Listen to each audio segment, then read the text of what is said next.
project. Another outcome is determine the resource requirements of a project in a range of domains. So you may understand or you may determine the resource requirements. What are the resource requirements? Resource means it can be a hardware resource, it can be a software resource, it can be a human resource, whatever. These are the resource requirements.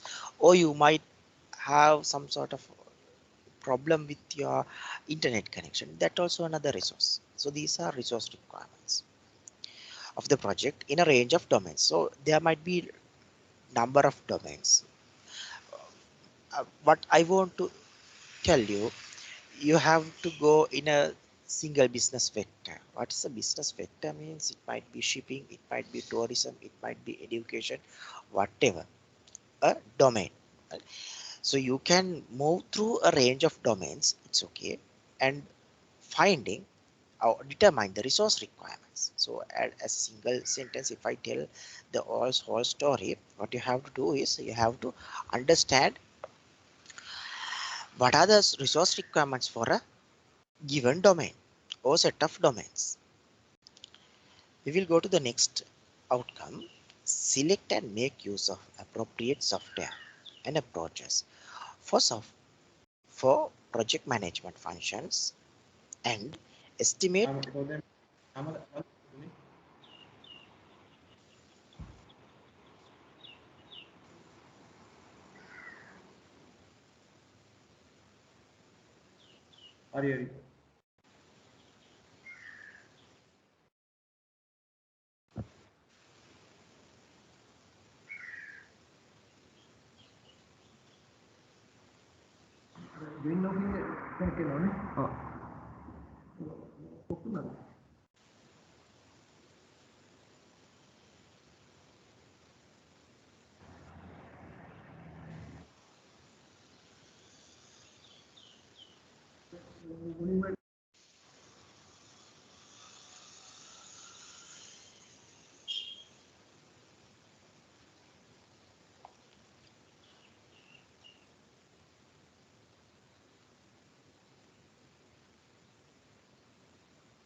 So please do not disturb while the presentation of the lecture.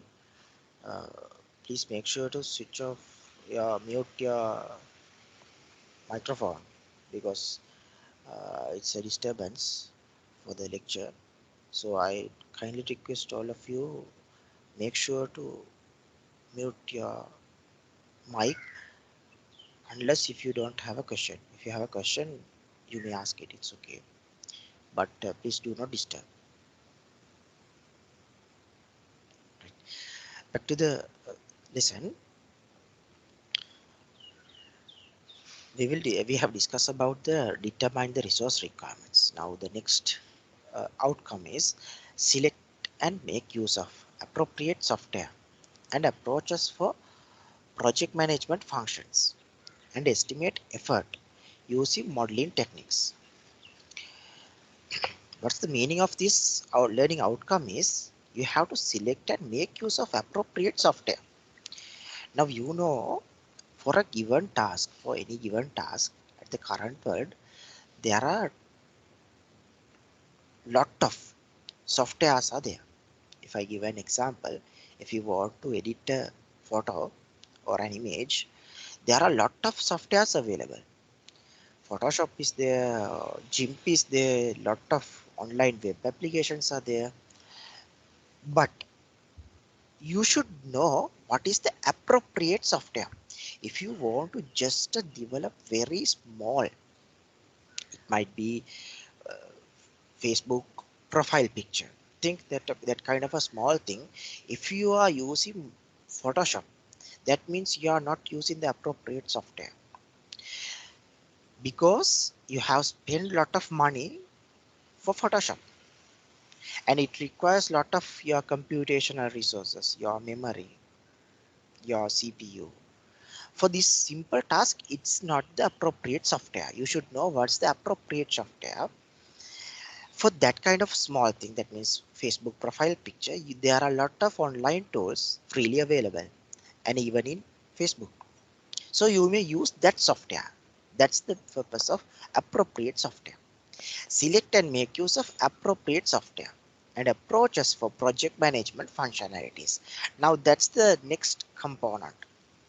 Approaches for project management functionalities. What are the project management functionalities under this circumstance? There are a lot of circumstances that we have to arrive. But under the appropriate software, now your company think your company or your budget is very low, and if your project management functionalities approach is to highly sophisticated software, that is not the optimum solution. The approaches for project management functionalities, now onwards, today onwards, you have to think about this. What are the appropriate software? You might face lot of assignments, you might lot of face lot of things, future, in near future or currently. You might find the appropriate software and approaches for project management functionalities. What is the time period? What's the scope of the problem? And you have to understand these things well. We will discuss what are the core concepts, but for now, you should know what is the learning outcome and estimate effort using modeling techniques. So we will discuss about what are these modeling techniques, and we should know how to estimate our effort. There should be some effort for everything, whatever. For there should be a value for your effort, and you should know what is the minimum value of your effort and estimate the effort. If you are estimate your effort for $1 billion, that means it's a huge task to be achieved. If you are planning to achieve a single task, and if your budget or your estimated effort is too high, your project would not a success project. Again, back to the same story that I have discussed. If your estimated effort based on the management F functions, you have a problem to add a Facebook profile picture, and you have used Photoshop as the approach of your management functionalities. You have allocated huge budget and your estimation is too high.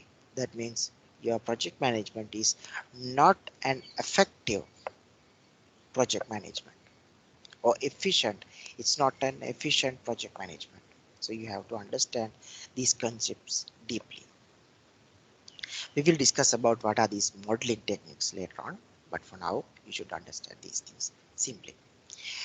Critically evaluate the main theories and principles of software quality assurance and matrices, software reuse, and business process reengineering. So these might be whole new technical jargon that is, I don't want to throw these concepts for now. What are these quality assurance metrics? Probably you have heard about what is quality assurance, and sometimes you don't know what are the matrices that you can follow up with these things, and what are the software reuse, how to do reuse. We will discuss later on. And business process re-engineering. This is a whole story of business process re-engineering. I would like to touch the core concepts related to business process re-engineering under the MIS context. I believe now you are very clear about what are the learning outcomes. Once we complete this lesson, you should know, plan, monitor, control your technology projects, and what are the resource requirements and what is the range of domains, and you should know how to find an appropriate software and what are the approaches for project management functionalities and estimated effort. How do you get the estimation according to that, and how to reuse the software, and what is business process reengineering, and you will learn all of these at the end of this lesson or end of this module. And these are the mentioned recommended readings, so I don't want to read one by one. You may understand these things. If you want, you can search it and you may download it and you may read it, or if you want to purchase, you can purchase it. Sometimes your library is available these kinds of things, sometimes soft copies might be available somehow. These are the things that you want to uh, go through to complete this lesson or module successfully. Okay, now we have discussed about the core concepts related to this module, or understanding what should be the output and other things related to subject. Now we will start our lesson. So this is the introduction. Now initially I want to throw a heavy stone to your head. What I want to throw, project management is a complex task. A lot of people think it's a piece of cake and easy to manage, just to allocate some work to someone else and complete it. But the reality is it's very complex task, and always you are facing a lot of problems in each and every moment. Project manager face to lot of problems. This is not something very easy task, this is very hard task, but people are managing it. There are a lot of people who successfully completed project management very successfully. At that day you will get lot of rewards from others, lot of appreciations from others. Now we will discuss about this complex task in step-by-step manner, and it involves with numerous processes and activities. So project management is not a single task. It's not just managing a people. It's not just managing some sort of resources. It's not just managing a client. Now this involves with lot of processes. We'll discuss about these processes, and there are a lot of activities you should complete to be a successful project. We will discuss about these activities too. Especially I want to inform you, this is an art and science. So if you argue project management is an art, yes, of course, it's an art. Every person can't do project management successfully. That is an art. Obviously, it's an art. But you should know the science behind of this art. If you don't know the science behind the art, you may lag in some moment. You may stuck in some moment since you don't know the science. If you know the science of project management, and if you have inbuilt skill of this art of the project management, you might be a successful project manager in one day. You can inject art by imitating some good project manager, but the case is project manager has to get some sort of decision making process. That's the art, or decision points can't be imitated from someone else, but you can learn lot of case studies, and you can apply those theories or apply same situations and get out the best solutions if you don't have your art inside your heart. This is very hard concept to explain, so I'm not going to touch this art. It's inbuilt skill, it's given by your inborn skill. It might be genes, it might be your god or whoever, whatever, that's inherited from somewhere else. I can't explain this art, but I can teach you the science behind the project management. So I'm going to introduce you the science behind the project management, and you have to learn thoroughly this project management under the context of information systems. The next point is successful project management gain profit for the company. So why you are getting rewards, why you are getting appreciations from others? Because the successful project management would get or gain or love or help to get the company profit. At the end of the day, every business discuss about the profit. How much is the profit using the numbers? Your project is success in $1 billion. Really appreciated to your project manager. There are a lot of people supported, of course, to make a project success. There are a lot of people are involved, but the core person who shines because of this profit is your project manager. That's the reality. Though you like or not, that's the reality. Right? So I want to mention in here the project management can gain profit and rewards for you. You might be a star in project management field if you have successfully done the project management. We will discuss about how to make a project success and what are the things that may get a system or a company or a project failure. Failure project management ends with loss of for the company. If you have done some sort of unwanted thing, sometimes that's the best thing that you have done. But unfortunately, your company, your project is failed. Then there's a loss for company definitely. It might be monetary, or it might be some sort of value, economical value. It might be a human resource. If you not manage project manager is not managed properly, humans, you might lose valuable resources in the other way around.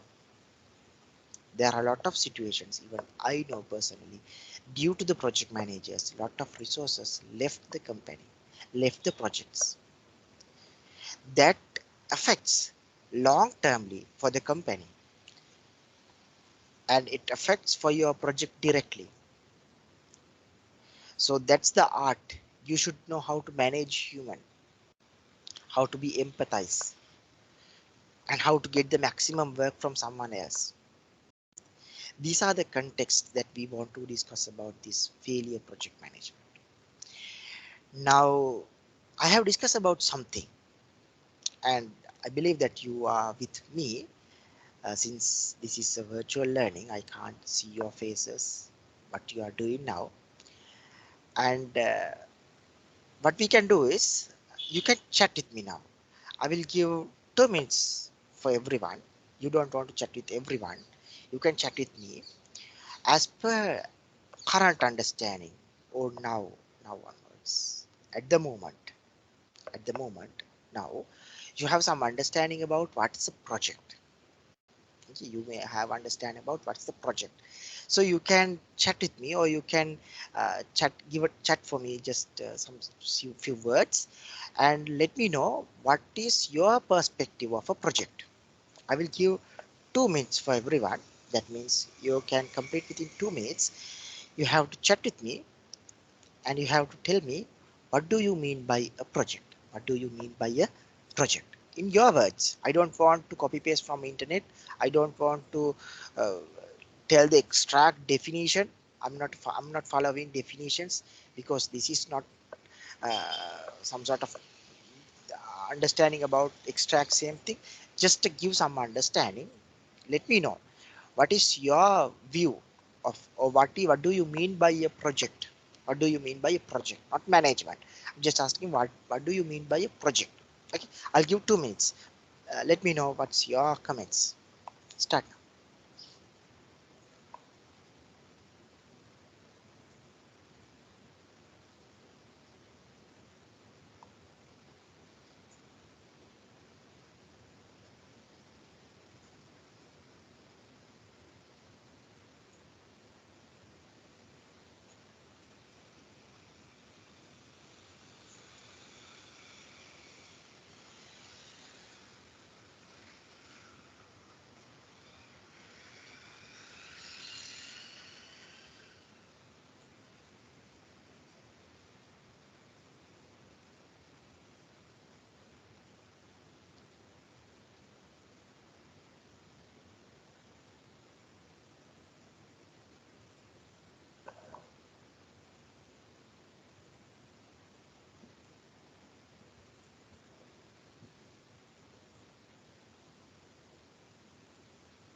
No thoughts?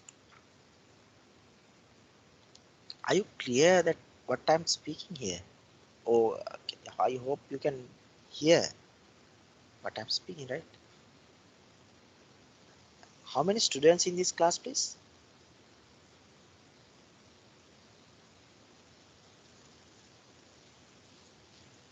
How many students in this class, please?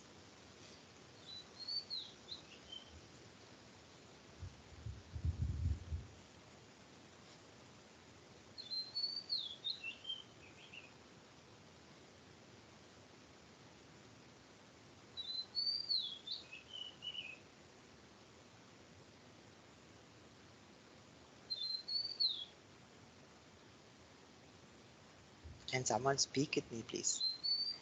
How many students in this class?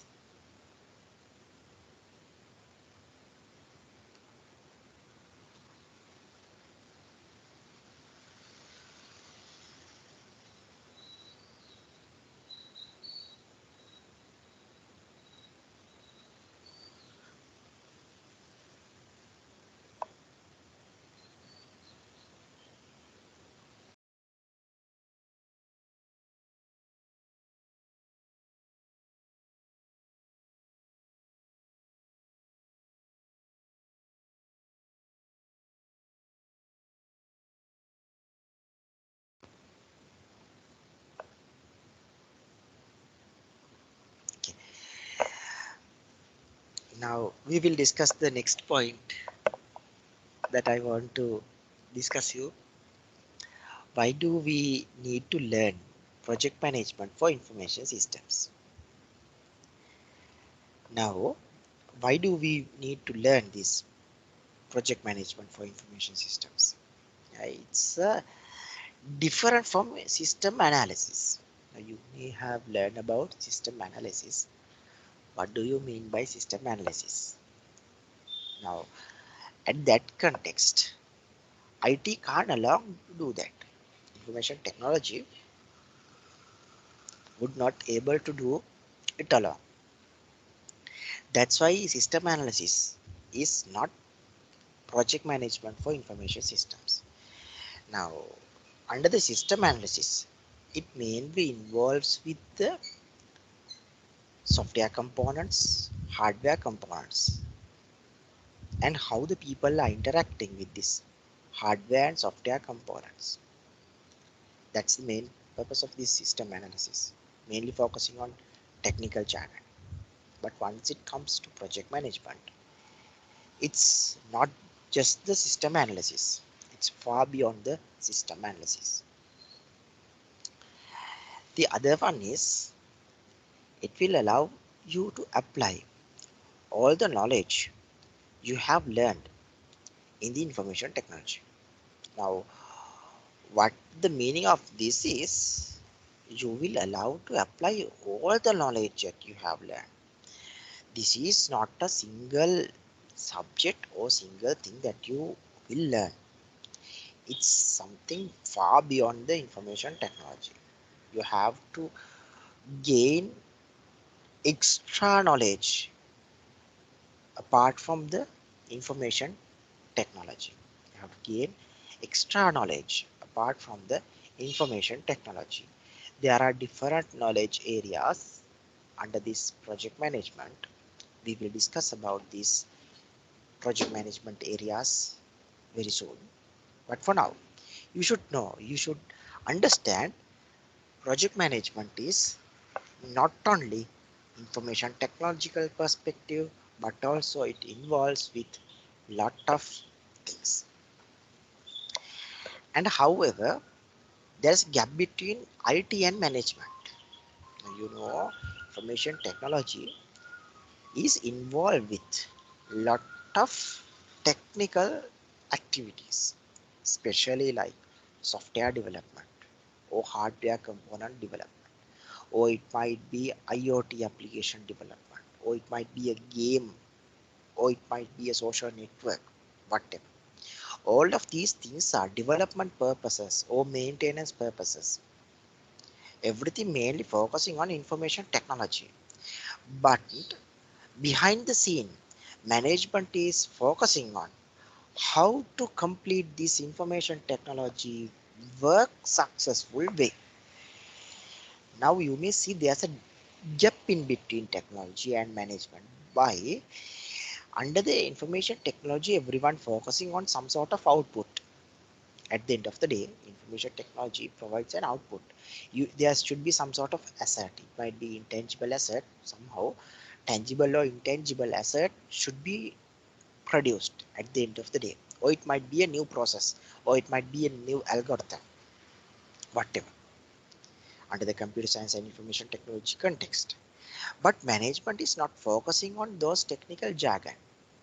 Instead of, management is focusing on profit, time, cost, those things.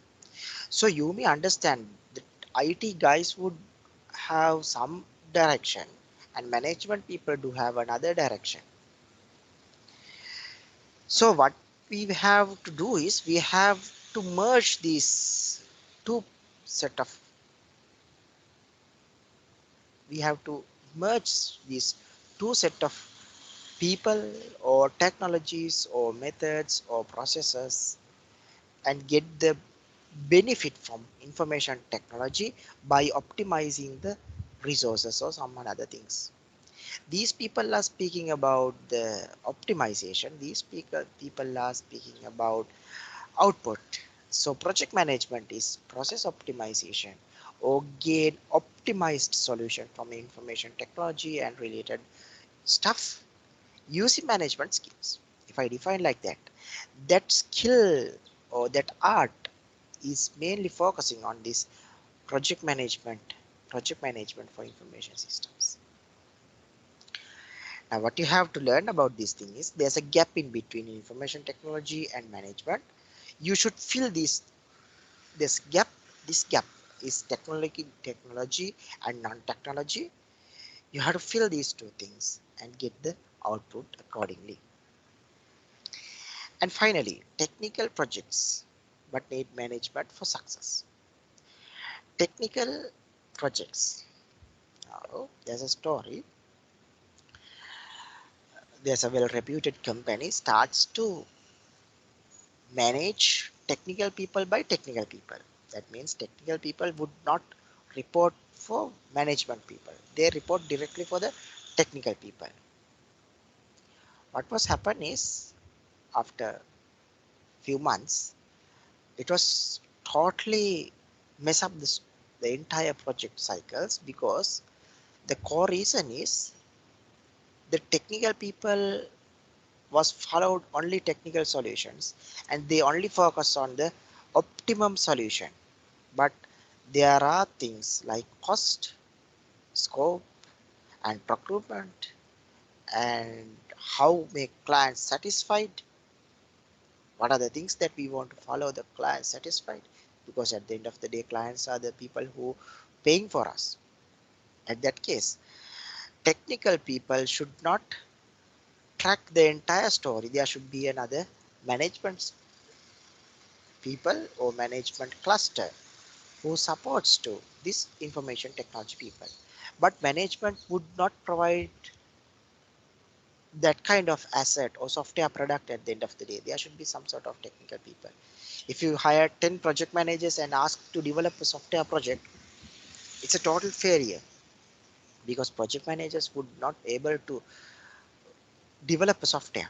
And if you hire 10 technical people and ask to complete the project, they might end within 1 year or 2 year or 1.5 years or sometimes 3 days, whatever they want to complete. They don't care about the budget, how much should be the budget.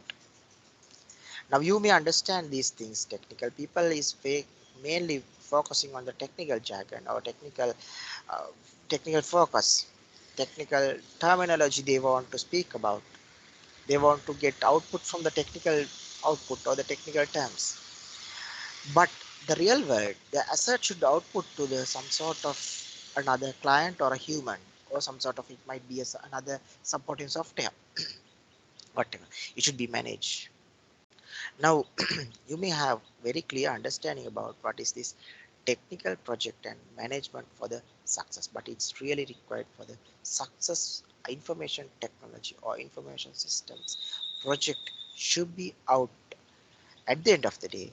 Once it comes to, very importantly, very good management involves with the project. If management is weak, there's a huge gap, there might be huge problem. At the end of the day, the company can lose the goodwill, lose the projects, lose the reputation, lose everything. At the end of the day, even the company can be terminate after some time if the project, if the management is unsuccess. Now you are clear about why we want to learn project management. In simply in a single sentence, if I state the whole story, why we want to learn about project management for information systems is, there are people are focusing on information technology and information systems, and these people are not focusing on project management at all. In majority of the cases, at that time there should be a person outside the circle or outside the technical team, and there should be, that person should follow whenever the project is gone wrong or the project is not achieving the output. There should be some modification should done. That task is completed by the project manager, and this is the gap that is filling in between the project project information technology people and management people, who is that the finally that I want to make sure the person's name as project manager. I believe it's very clear now what is project management for information systems. If you are not clear, if you want to ask any questions, you can ask me in any time. You can chat with me and ask me. Don't keep quiet, and you may ask questions. I'm open for open discussions. Okay, so please be ask any questions. I don't think so there are a lot of students in this class. I can see only 5 or 6 students, not sure. I think this is the class size, I'm not sure. Somehow so that is your responsibility to ask the question and clear out. If you are not clear in anything, please ask me the question. Even at the lecture it's okay, because it's very small number of students are here, or if you can ask the questions at the end of this session. Now we will go to the next point, advantages of using project management. What are the advantages? First one is better control of financial, physical and human resources. So what is this better control of financial, physical and human resources means?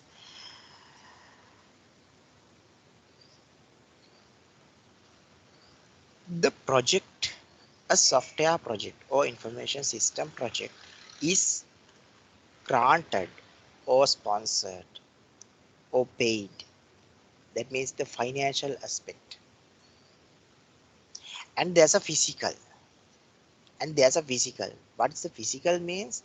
If it is a human, or it might be a hardware resource, or it might be some stationary event that is involving with the project, and human resources. You should control these things. Now I will give a simple example.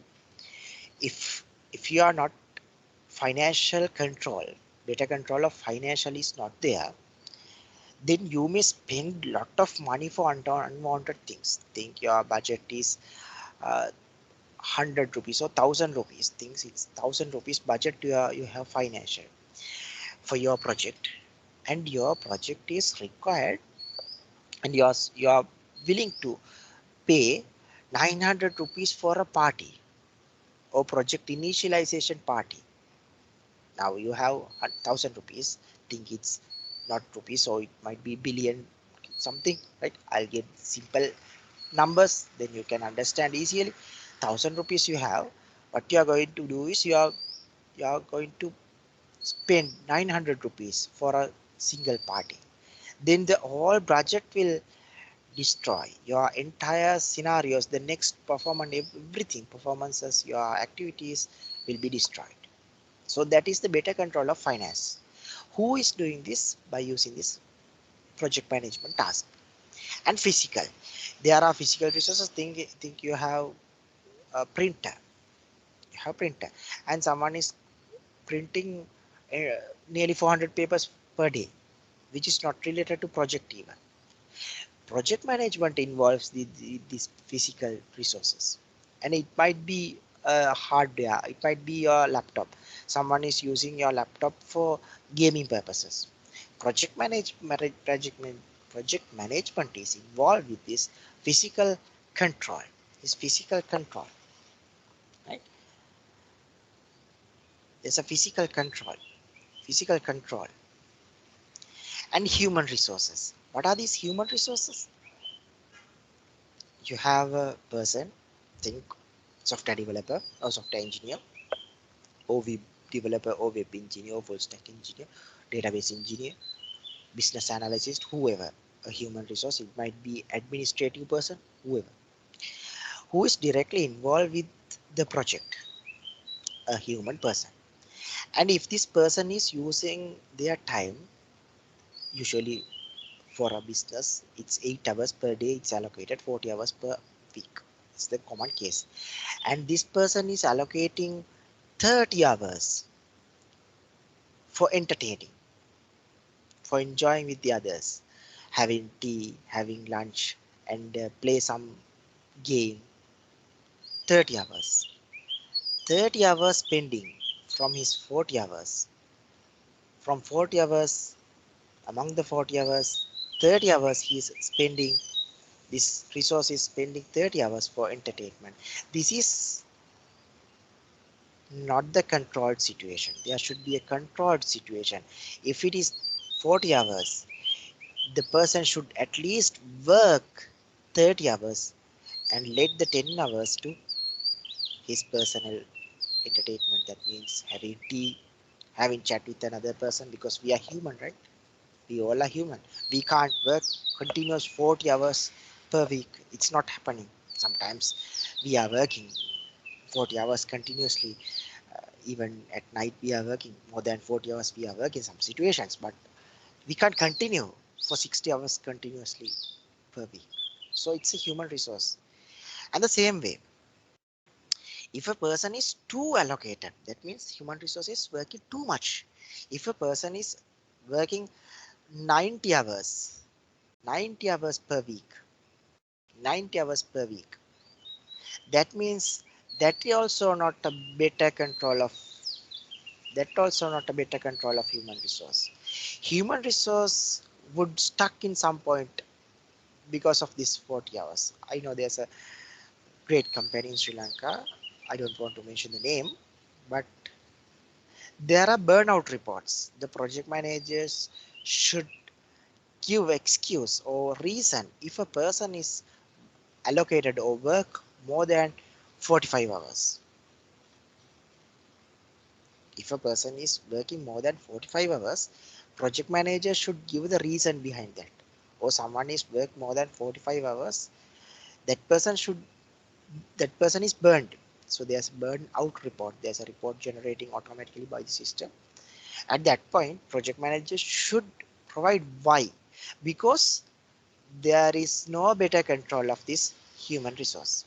There is no better control of this human resource. Now this is one of advantage. There are three things: financial, physical, and human resource. The next point is improved customer relationships. Customer relations. Now, for a given project, every time there's a customer involvement is there. There's a customer discussion is there. Customer involvement. Customer can be the person who directly paying or indirectly paying, or directly involved, or it might be indirectly involved.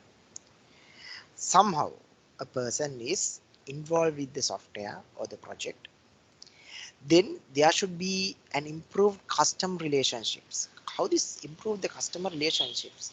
If there are a problem, project management should involve with that. Project management should understand what's the problem. It might be a technical problem, it might be the customer's problem. In the same way, there might be situations that customers do not have sufficient experience or understanding about the project or the software. That kind of situations can be happen somehow. Either that is the issue with our technical team or the internal team, or it might be the problem with our customer. Somehow project manager's responsibility is to make sure the customer is happy. At the end of the day, customer should happy, though the issue with the customer is blamed because of his fault, but project manager should involve with that and make the customer happy and clear the situation from that person's perspective. If there's a good customer relationship, definitely the project will definitely get high success. Now we will go to the next point, shorter development times. What's the successful project management or advantages of project management is there is very shorter development times for a given information system project. It requires a certain time. I will give an example. It might be required 30 days. It requires 30 days to complete the project. Now, project manager is involved or project management is involved and discuss with the project team. From each one, the project manager can ask how much time you required. And the first person told it's 3 days, think it's business analysis, and think this is the software engineer, he required 7 days. And quality assurance person, he asked about 4 days, right? And for deployment, it might be get 1 day. What the project manager is done is there's a cost of for the 30 days. He discussed with the everyone in the team. There are 4 people in the team, and discuss about how much time you want to complete this project. Then finally he realized it requires only 15 days to complete the project if it is in the happy path, because these are rough estimations. Sometimes the estimations can be wrong because of they have no experience prior. At that case, you may realize initial plan was think the 30 days from Jan 1st to Jan 31st, January 1st to January 31st. The delivery date was initially because it requires 30 days and 31st is the final date. Now he can short the development life cycle because of his project management involvement. He cut off 15 days. But make sure by cut off the problem won't solve. There can be another problems arise. So we will discuss those scenarios also. But this is one of advantage of using of this project management. Next, we will discuss about the lower costs. What is this lower cost means? If a project requires initially its budget for 1 million, it might be US dollars or American dollars or uh, whatever, Sri Lankan rupees or whatever. It's 1 million. Now, for the project, the initial budget is like this. Project manager would go through the project and divide into separate components, and he was realized for this first components it's some amount and some amount and some amount and some amount is only required, which is only we will get like for 1 million it's 5 lakhs or 7.5 lakhs, right? For 7.5 the project can be completed because project manager would able to see from out of the cycle. Now what is this out of the cycle means? All the project people, if this class is in class, we would do this in practical way, we will understand in very practical way, but unfortunately this is virtual learning, so can't do this in class practicals, but we will do like think a situation now. These all are the technical people, project manager, software architects, software engineers, and quality assurance people. These people, everyone is inside the circle. Inside they are discussing about the project. They all discuss about what is happening in the output or the final output. There is one person who is outside the circle. He would understand this person is doing this, this person is doing this, this person is doing this, and you may find there are some process gaps. This person communicate with this one, and this person would not like to communicate with this person, and hence this person telling the story to this person and communicate to this person. There might be situations like that. Project manager would able to see the story, see the all situation, since he is outside the cycle. Until he is outside the cycle, he can do lot of shorter software developments and lower costs.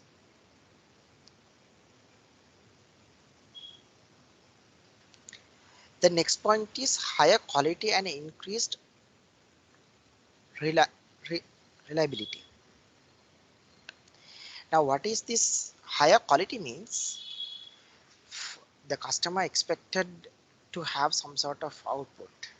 There are non-functional requirements. Sometimes you have heard, sometimes not. Sometimes you learn some way. There are non-functional requirements which is not defined by what is non-functional requirement is a functional function that is not defined by the customer, especially like user interface screen sizes, image sizes, font sizes. Sometimes they do not discuss about that. Security, in if the company do not have high technical understanding, they just tell the story and give the requirements. At that case, very easily these project managers can achieve the high quality, because this project manager would able to understand the quality of the product after the project shipped or output or give or provide whatever or host into the live environment, whatever the way that you are speaking. Higher quality product. Higher quality means not only a person who pay money, your customer, your person. There are people who use in the software. They should also have faced the same feeling. Yes, this is high quality product. And increase reliability. What is this reliability means? It's a very stable solution. There are minimized the bugs. It minimizes the bugs. It minimizes the situations of having issues in the system. Well reliable system due to network strength up to some certain extent, system runs perfectly. These kind of operating systems are working. These kinds of, it might be Windows, it might be Linux based like Ubuntu, whatever. These are working well, and it might be working in Android too.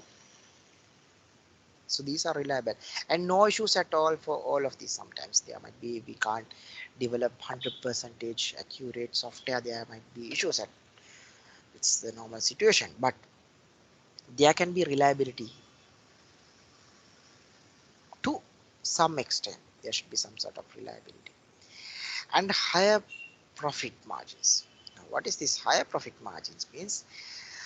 I have discussed about two things: software development times and lower costs. So if you achieve these two things and software is reliable, that means the software is high quality and the customer want back to you because of system issues. Customer want back to you because of system issues. At that case, definitely management would support to the higher profit margin. Definitely, because initially it was budget for 1 million and 30 days, and now this, now I think you can remember, it's 30 days and 1 million. and it was cut off to the half of the thing by the project management by 15 days, and 7.5, think it's 7.5, now it's 7.5, and achieve the same quality and no bugs at all. At that case, definitely you can understand the project is higher profit project. It's a higher profit project. The next point is improved productivity. We will get an example for this also. What is this higher productivity means? There are 4 people involved in your project. One is allocated for requirements gathering, and the other one is for development, and the other one is for testing, and the last person for deployment and maintenance. Think the normal scenario of an IS system or software project, whatever. At that case, what would be here the core reason is this person is always fire with the client, because this person directly communicate with the client.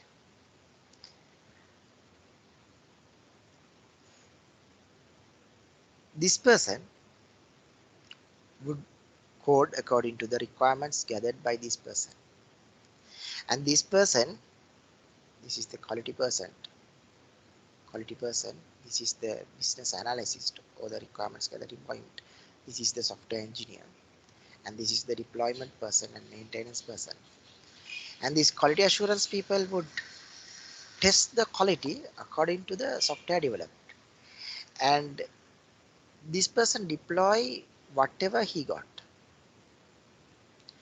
Now this is the client who is willing to see his product, and this person sees something else.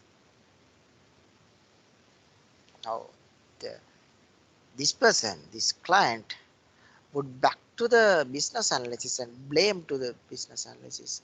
I haven't asked this, what you have done. Now I'll involve a manager into this story. I'll involve a project manager to this story, and I'll let everyone to have the initial discussion with this client. Now everyone's responsibility is here. Now the productivity is too high, because if something is misunderstood by this business person or the business analysis, these people can tell, no, this is not the story required by the client, or this is not the output required by the client. In that case, the productivity can involve, productivity can enhance. By the way, if this client is asking for this project to complete within 30 days, and due to new alignment, it was completed within 7 days. Now these people are frustrated because of these 7 days they have worked continuously, and the project management can let everyone to have a small day out and have a lunch. And definitely the project manager would support for the relaxation. It improved the productivity definitely, because in the next cycle they would work for that, not only for the salary but also with this entertainment component also. The productivity will definitely improve.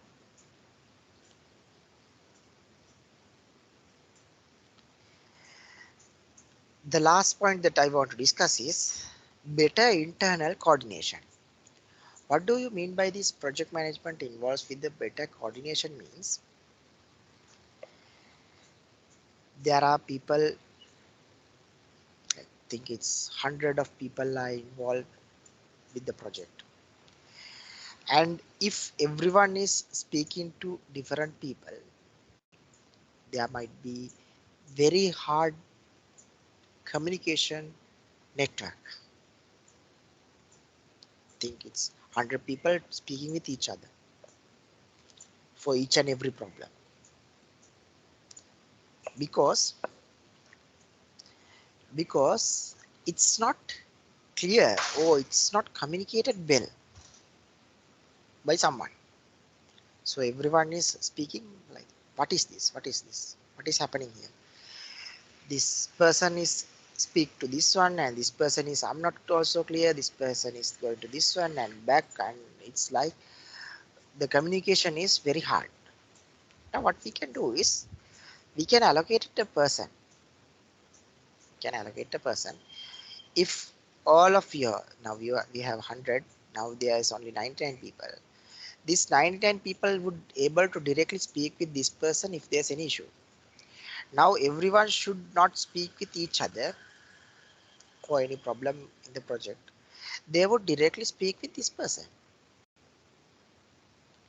Now this person is well known, well understood, and well clear about what's the project.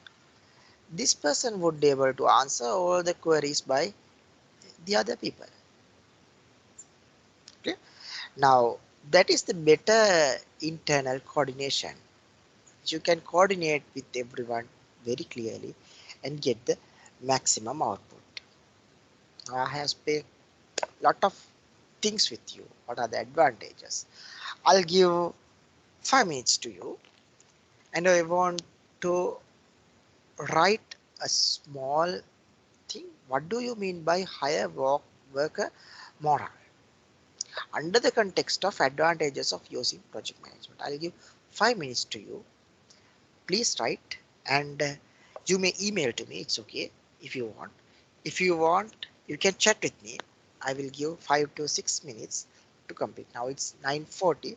I'll back in 9:45 to you, and I'm going to conduct the lesson continue. You have 5 minutes to write what's the purpose or what's the meaning of the advantage of using project management under the context of higher worker morale. Start now. I'll give 5 minutes to you. And meanwhile, you can chat with me if you have any questions, and you can ask any questions using your microphone. It's okay, whatever the way you like. You can chat with me.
Any questions that you have? මොන හරි ප්‍රශ්න තියෙනවද ඔයගලන්ට? ඔයගොල්ලන් ඉංග්‍රීසි වලින් නැතුව සිංහලෙන් කතා කළත් ගැටලුවක් නෑ මට. ඔයගලන්ට සිංහලෙන් හරි මොන හරි දෙයක් තියෙනවා නම් අහන්න. ඔයගලන්ට මම කියන දේවල් තේරෙනවද? ඉංග්‍රීසි වලින් කියනේවා තේරෙනවද? තේරෙනව අඩුයිද? Yes, sir, we can understand. You can understand, right? Yes. Right. Thank you. Then we will start the component. I haven't got any response for you. Excuse me, sir. What is Yes. your email address? Caldera67@gmail.com. Here. Okay, sir.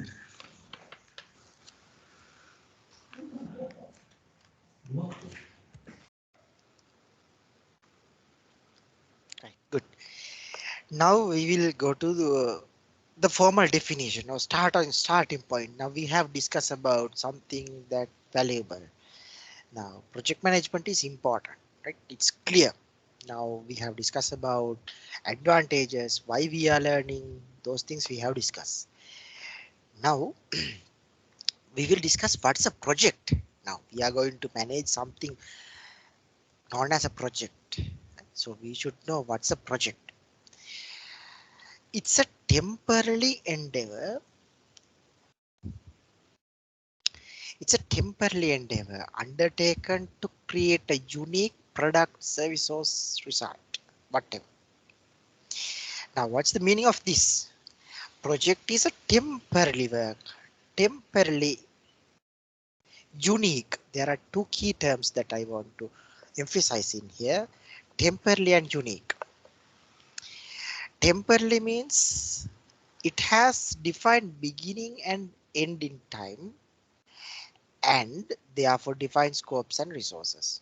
Temporally, if something is temporarily, that would not evolve for long time or long or forever or until this decade or until this century.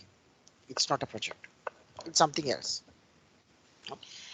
It's a temporary work. That means there's a beginning or starting and end in time. We should know what is the starting time and what is the end in time. It is a temporary endeavor, a task that is having a clear starting date and a clear end date. That means it's a temporary work or temporary endeavor or task to be achieved within a specific time period or time. Now, I'll give an example. Now, if you are starting a project, it might be a university project, whatever, or it might be if you are a freelancer, you might do a lot of projects. It has a specific time to start. Now, if it is a university project, the lecturer would define a start date. You have to start today onwards. Today onwards, you have to start. Define the beginning. You have to define when it is starting. If your exams, you mentioned your starting time is 9 a.m. That's the starting time, and there's an ending time. You have to complete your exam within 3 hours. That means 12 o'clock. It's finished. In the same way, if it is comes to a project, the project, there's a specific end date. You should achieve your target within this end date or this time or the duration, starting to ending duration. What's the meaning of this? The ending date, we will get the example of the university project. Your lecturer would assign a date, 31st of August is the last date for your project submission. You should submit on or before 31st. That's the ending time. It clearly mentioned you have to begin today onwards, you have to complete on or before 31st. That means your time is fixed. It has a specific frame. You can't go beyond that. If you are go beyond that, there might be a penalty. If it is a university, your penalty is marks. If it is your project is live project or project is conducted for a client, the penalty might be dollars or rupees. It might be financial effect. If your marks less, it affects your degree. If it is the company, if you pay for penalty, your project margin would loss, or it might be your project can be completely lost project. So it's a risk, right? It's a risk. If there's in time, everyone do work on a specific clock. Your clock is not unlimited. You have to die in some day. You have to die. Though you like or not, you have to die. Your clock is having a certain period. Your end date, before there's an end date, there are a lot of activities you have to complete. I'm speaking about not in the project, I'm speaking about the end date and start date to clear you. What is this end date and start date? And how important is this? Everything, there's an end date. If you are doing your advanced level at age of 60, no point, right? No point. It should be completed within this time period. There's an end period. You can't go beyond that. Your university, there's maximum time for your submission or the final thesis submission. If not, there's no point. It's rejected. That's the end time. End time is very valuable. Now, back to this project story. It is temporary endeavor undertaken to create a unique project. Now you know what is this temporary, that means starting and ending time. There's a specified starting and ending time, and therefore defined scope and resources. Now you have defined scope. What's the scope? You have to develop a web project using HTML, CSS and JavaScript or PHP, Python or whatever. It might be Django, whatever framework, I don't know. So that is defined, the scope is defined. That's the technology defined, and the scope can be defined furthermore. This is e-commerce. This is an e-commerce application. This is an e-commerce application. Scope is defined. Your lecturer defined the scope. You have to develop an e-commerce application using Django framework or PHP Symfony or whatever the framework that you are working with is your familiar React.js, whatever. It was defined the scope. Now, furthermore, the scope can be defined. The e-commerce application should contain add to cart and checkout. These are the core functionalities. You can add furthermore, but for university projects, but not in the real world. Scope is defined. Scope is defined. Yeah, scope is defined. These items should be in your e-commerce application, and the user should be enrolled for this thing, and user should purchase something, and there should be a checkout process, and there should be a payment process. Such kind of things are mentioned in your scope.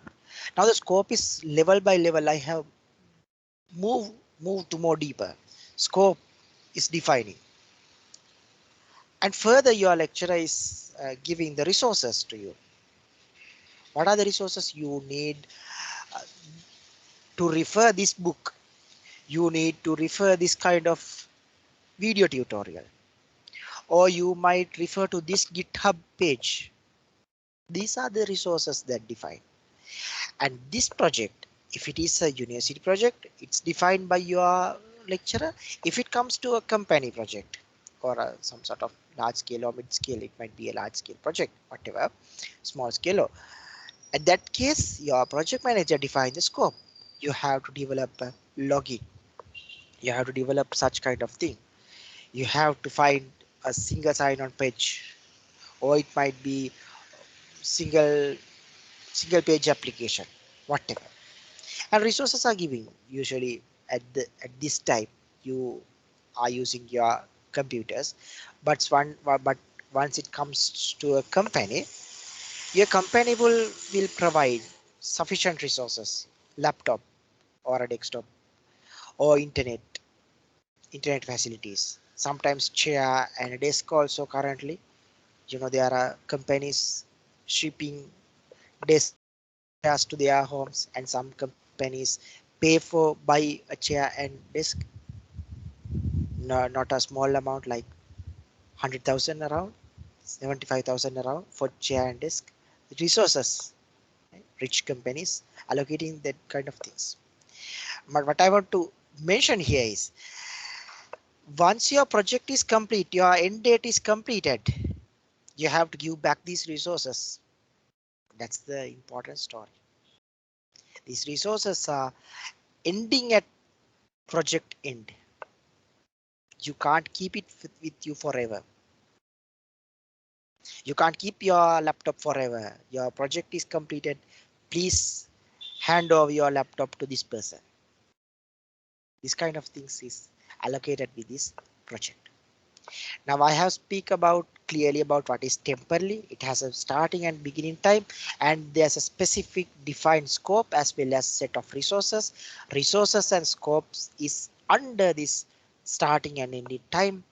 You have to achieve this scope within this starting and ending time. You can utilize your resources within this time, and you have to hand over the resources once it ends. This is the temporary task. Now you are clear. It is a temporary endeavor undertaken to create a unique project. Now I have discussed about these things: temporary endeavor, the task undertaken to create. Now you are undertaking to create a unique product, service, or result. Now we'll go to this unique. Unique in that it is not a routine operation, but specific set of operations designed to accomplish a singular goal. So a project team often includes people who don't usually work together, sometimes from different organizations and across multiple geographies also involved. Furthermore, I'll go to the next point also, then I'll describe this story. Projects usually include constraints and risks regarding cost, schedule, or performance outcome. Now, what is this story? What is this uniqueness? Uniqueness means it's unique for your project. It's unique for your work that is allocated. Your temporary work is unique work. Now, what's the meaning of this unique work means? Now you have allocated to a project this year. Now think you are in second year. You have asked to develop an e-commerce application in the second year first semester. Now think, do you get the same question in third year first semester, or third year if you don't have semesters, whatever the time, like whatever the time period, right?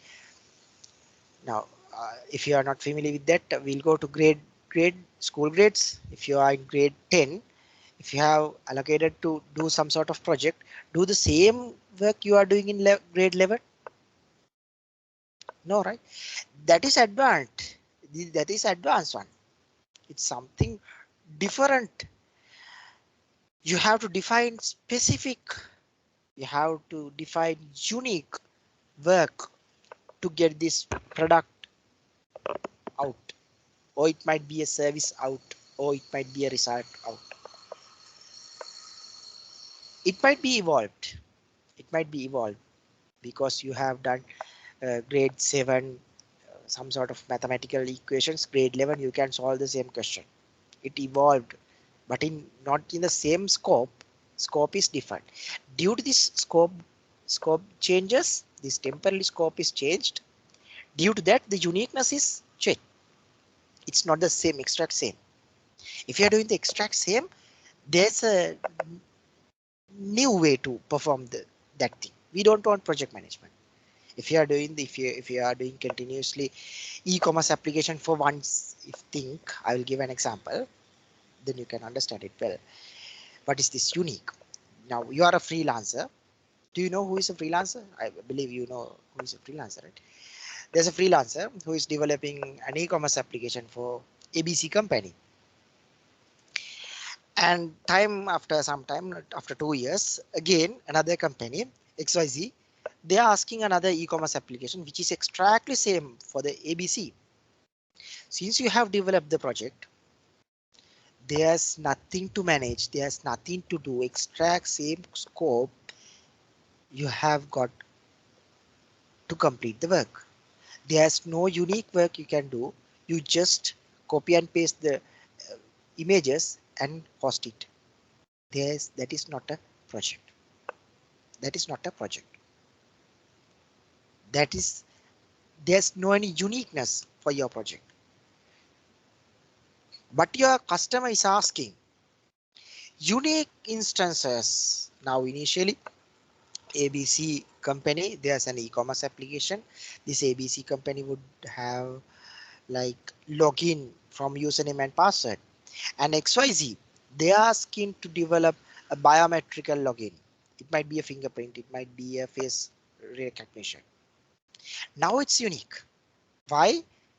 It is not the first project. You have to develop another scope and the resources with that starting and ending time. I believe that you are clear about what is this thing. It's not a routine operation. It's not the same thing time to time we are doing. Now you have to clear about this project, unless you might start continuously the same thing time to time and telling this is a project. It's not a project. Now there are two components I have discussed, temporally and unique. Now you are clear about what is this temporally, the starting time, ending time, and the scope and the resources, and what is unique. It's not a routine operation, but it's a specific set of operations defined to accomplish a goal. Last point I want to discuss about this different organizations and across multiple geographies. Now we will get an example. If there's a business process outsourcing, if you have learned about these outsourced projects, especially like Sri Lanka, what we are doing is majority of the cases we are getting the projects from US, UK, sometimes Australia and other countries also, Middle East countries also. But in the common cases, there are multiple geographies. Our client is located in Canada and we are located in Sri Lanka. It's across multiple geographies, but it's a project. Why? Because it has a uniqueness and the temporally. In the same way, different organizations. Uh, you know, there are companies in Sri Lanka. They work across more than 50 companies simultaneously. 50 companies around the world.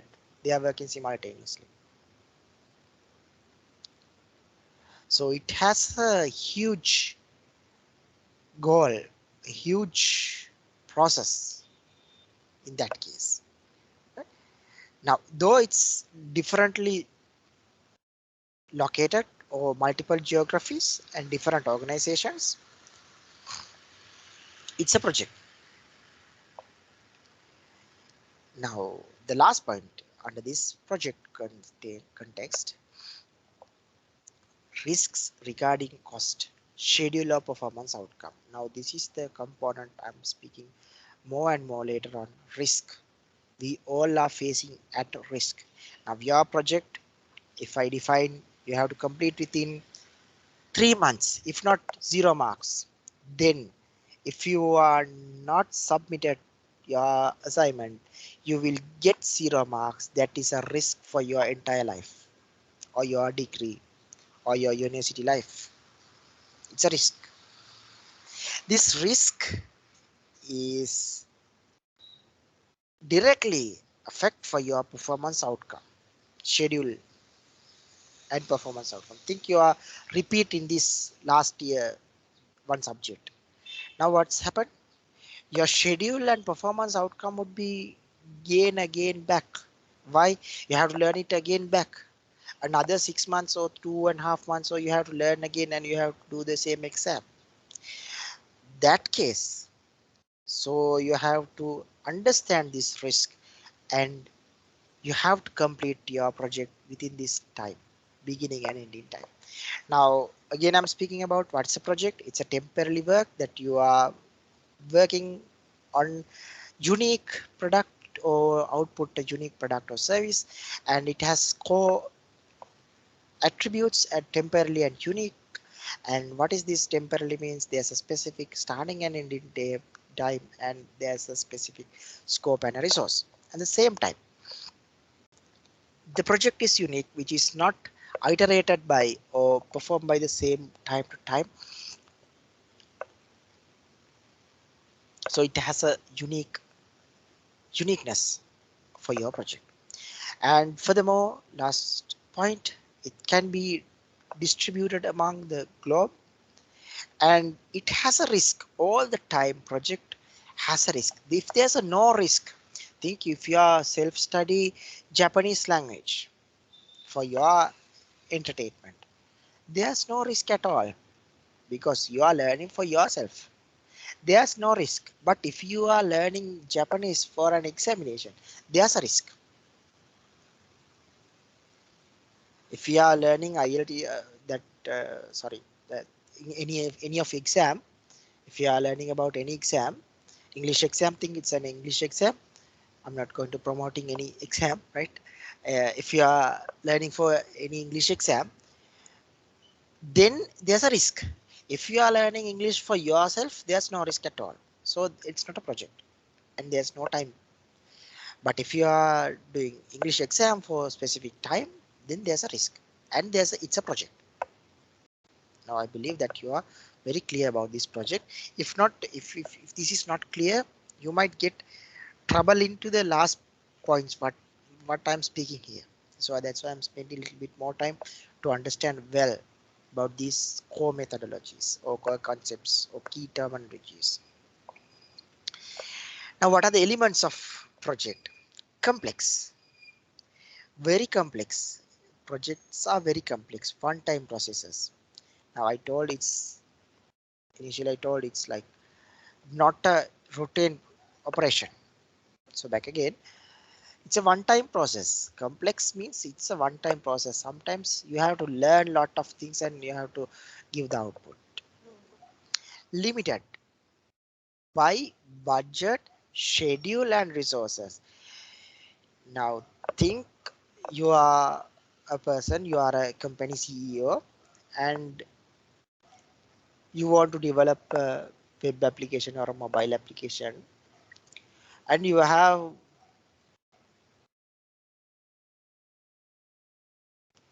can utilize 100 million or 10 billion, whatever, very large amount for a small application. It's very easy because there are enough number of people to fight for that amount. But the core reason is if you have a limited budget, limited by the budget, then now you have only 100,000 rupees to develop an e-commerce application. It's a risk. Due to this budget, you have very limited budget. It's only 100,000, it's allocated 100,000. You can't utilize even a 1 cent more than that. That's it. You can allocate only 100,000. That's it. Due to this limited budget, you have to complete. Think it's like eBay, very large application. It's distributed globally and hosted in like very sophisticated cloud servers, and it should involve with machine learning aspects also. So it's a problem. You are limited by the budget and schedule. Now you are allocated your project with a specific schedule. I spoke about this. You have allocated with a specific schedule and specific resources. Now if you want to develop a rocket, think you want to develop a rocket, there's no resources for us. It would be definitely a failure story if you are telling we are going to develop a rocket in next 6 months. Definitely will be failure because you don't have resources. There's no technical people in around us to complete a rocket. That's the story. Now but if you have enough resources, think if you have enough resources to build a car. You have technical people, you have enough number of elements in here, you know the processes, you know the rules and regulations, everything there. Then within this limited budget and schedule, you can export a nice car. It's a project, right? It's the element of a project. Develop to resolve a clear goal or set of goals. Now this is one of very important point, because we want to develop, resolve a clear goal. What is this clear goal means? You are mainly focusing on goals. I have discussed initially. Any given time, a software project is asking to develop an e-commerce application. Now your customer is asked for an e-commerce application. At that time, at that time, it's not clearly defined how the login is going on. Your budget is there, your schedule is there, you have resources are there, but it's not clear goal. You just want to develop something, so there's no clear goal.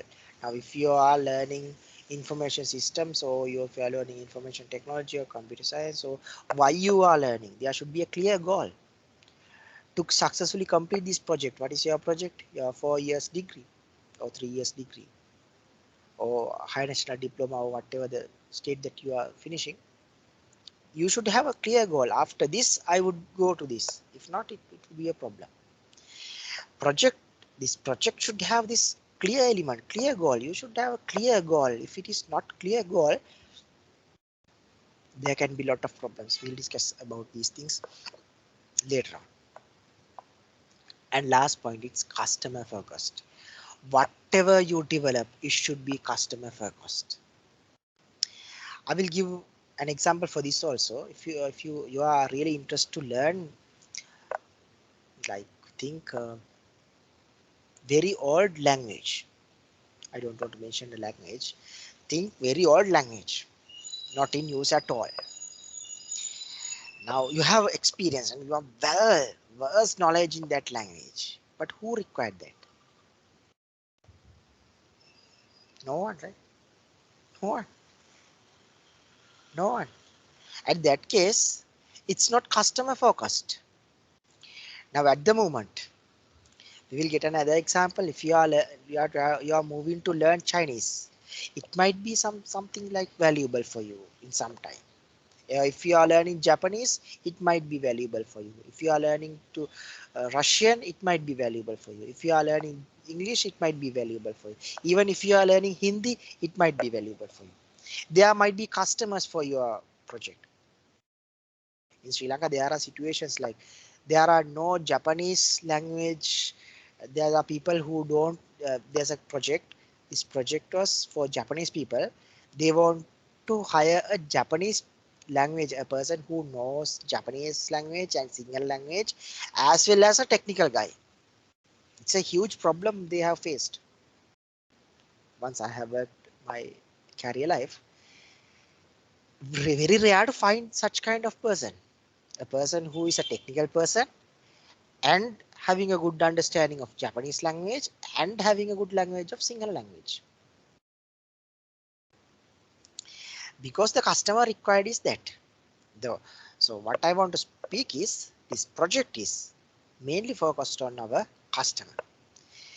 Customers are different kind of customers are there. I'm not going to discuss about the customer nature and their expectations, but I want to make sure to focus you our main objectives or main elements. We have to achieve these things. We have to overview all of these elements while in our project. Now you are very clear about projects are not something easier. It's very limited time and limited cost budget, limited resources with good examples. Now you have, now the problem occurs how to balance these. Your customer is expecting something and there's a business objective. Your project is always having some sort of risk. Your customer expectation is too high, then it goes down. If your customer's expectation is too high, then it moves down. Your business objectives is not solid like that, then it would not a balance. It's not a balance scale. What you have to do, whenever your customer expectations are moving upwards, your requirements are moving upwards, your business objectives should be upwards, then the scale weight is high, then the same weight the objective should be adjust. If not, there is an unbalanced outcome. You might fail in different ways. Sometimes you may feel loss of your project. Sometimes your customer might feel loss of outcome. It's not appreciable way for customers. Customer will tell, I have expected this much of thing, but unfortunately I haven't got this much of thing. That's the case, that's the core scenario that you have to understand in here.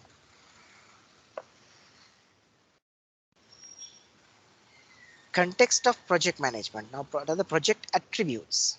First one is time frame. There's a frame. Now I repeated few times about this time. Now it's clear you have a specific start date and a specific end date. And purpose. I have clearly discussed about this purpose. To provide value, you should have a purpose of your project. If you are developing an e-commerce application for your final year project, or it might be some sort of assignment in between your degree, there should be a purpose. What's the purpose? To make it host and everyone happy? No. Your purpose should be get your marks. You have to focus for marks. But once it comes to a company, they don't want marks. Whether it's 0 or 100, I don't care about that. I just want to make the maximum profit. That's the purpose. Purpose is changing according to the environment that you are working. You have to understand these things very clearly. Ownership. Now, what is the ownership? Everyone in a project to have a specific ownership, but it's not mentioned you are going to work someone else work. අර අපි සිංහලේ කියන්නේ බල්ලගේ වැඩේ බූරුව කරනවා කියලා නේ, right? At that thing you should have a specific ownership. Now we will get the university example. You are a student and you have to follow the rules defined by your lecturer.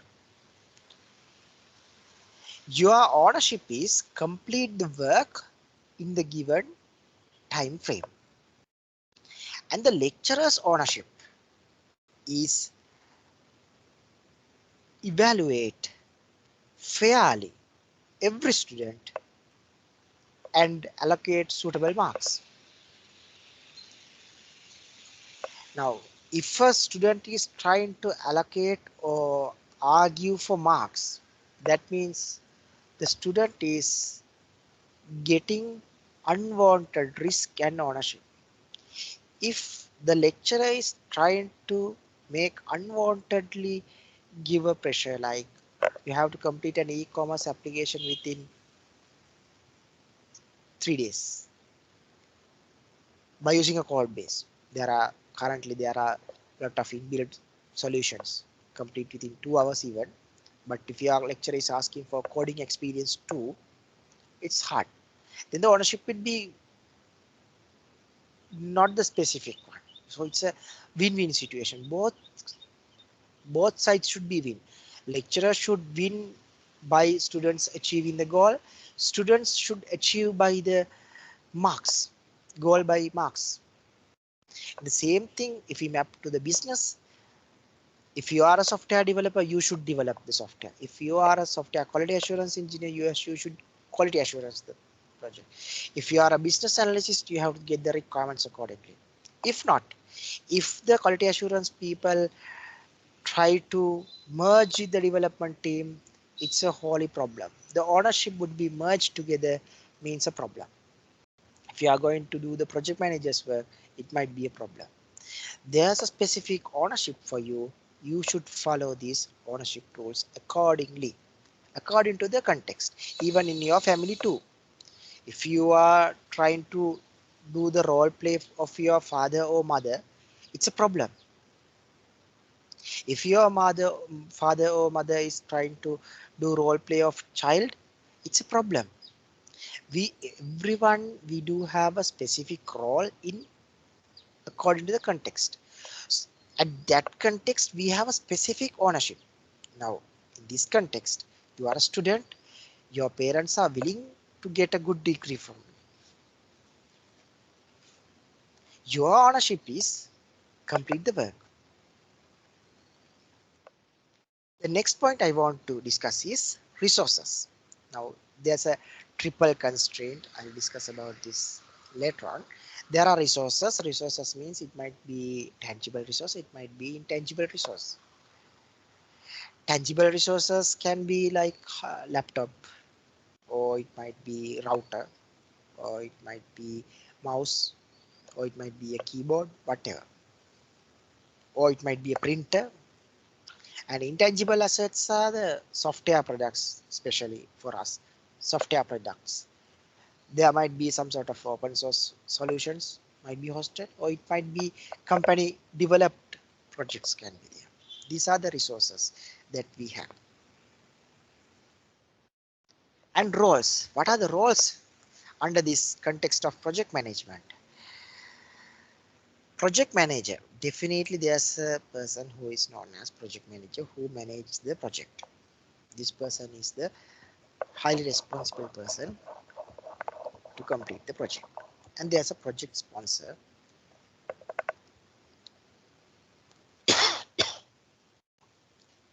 Project sponsor is the person who is sponsor for the project. Project sponsor is the person who is sponsor for the project, right?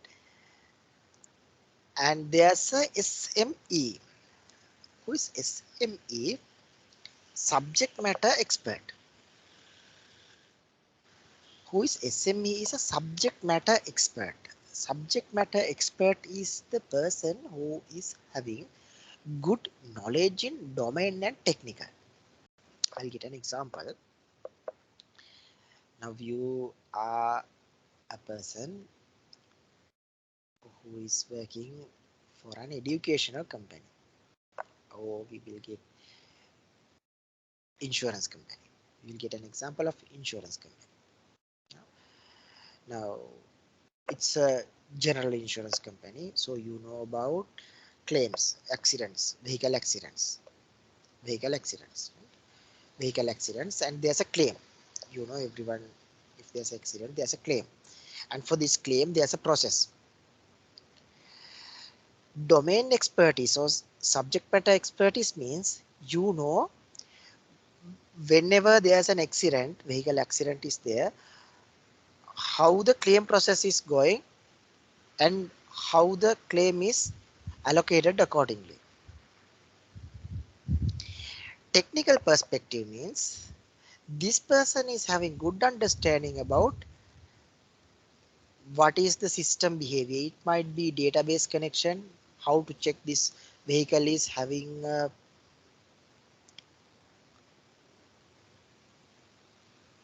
previous claim that is not completed or incompleted previous claim, or it might be this vehicle is leased vehicle.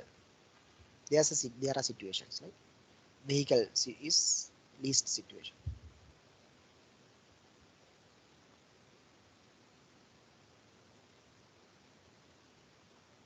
Now what's the purpose of this? This person is having good understanding about the technical view. There are some sort of databases should be updated accordingly. There are databases, right? There are databases, this customer database and leasing database and previous accident details database. There are a lot of technical jargon is involved.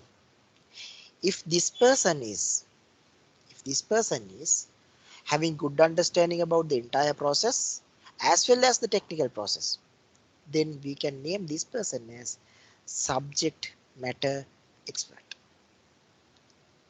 Sometimes there might be domain experts, sometimes it might be technical experts are there. SMEs can be divided into two parts also if your company is very rich. If not, usually it's conducting by a single person.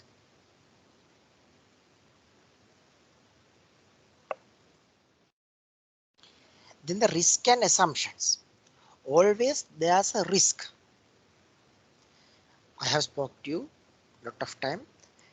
Since we are working on uncertain work, because it's a unique work, uncertain work means unique work. It has a specific start date and end date, and it has a specific scope. Then there's a risk, and we are always creating some sort of assumptions according to the situation. I think if you are trying to develop a mobile application to Sri Lanka or some another country, you might get some assumption based on the, I think we'll get an example of mobile application development. This you are trying to develop a mobile application. You will get an assumption based on the statistics of the mobile phone usage in that country.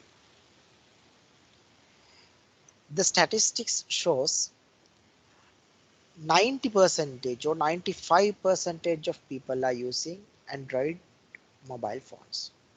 Then you are clearly writing an assumption the mobile phone should work with Android because there's a high probability to have the majority of the people using this mobile application is working on top of Android. At that case, you might understand it's a best assumption that we can get. But there's a situation that you can fail these assumptions too. There are situations your assumptions might be incorrect. It's okay. But before you are getting the assumption, you have to clearly communicate to the project sponsor. I am taking this kind of assumption. Now, if you are writing an e-commerce application for your final year project, you have to clearly communicate for your lecturer or supervisor. I'm going to use this framework. There are a lot of e-commerce frameworks that we have to just to customize and ship it. We don't want to spend more than 3 days. Maximum 3 days we can, because almost everything is inbuilt, even product purchases and everything. And there are situations like totally applications are completely developed. We have to just edit and host it. It's getting only 2 to 3 hours. So if you are taking an assumption, I'll develop an e-commerce application from this platform and I would like to get marks, then your project sponsor, who is your lecturer, would tell at the end of the day what you have done for last 3 months, because you have got some assumption which is incorrect. You got an assumption. Okay, my lecturer would okay with this. Your lecturer would think like I'm okay, but it's not the reality. But it's not the reality. Okay? So that's the assumption component. And independent tasks, always there, whenever there's a project, you have some sort of independent tasks which is merged with the ownership. This is highly merged with the ownership. You have do some sort of independent task. Everyone in the project should do some sort of independent task. This independent task should perform your ownership. If you are a developer, you should develop the software. This is your independent task. That is your ownership to do this work. These are merged cells. And plan, organize, changed. Now the organizational can be changed. Now you are working in a company with very flat hierarchy. Your CEO is here, you are a developer here, and business solutions engineers are here, and think quality assurance people are here, your CEO is here, and your organizational would change after some time. They are allocating another person in between the CEO and this person, which is known as will get scrum master, another job role defined. Now the organizational structure is changed. That is one of project attribute. You have to adhere to this organizational changes too.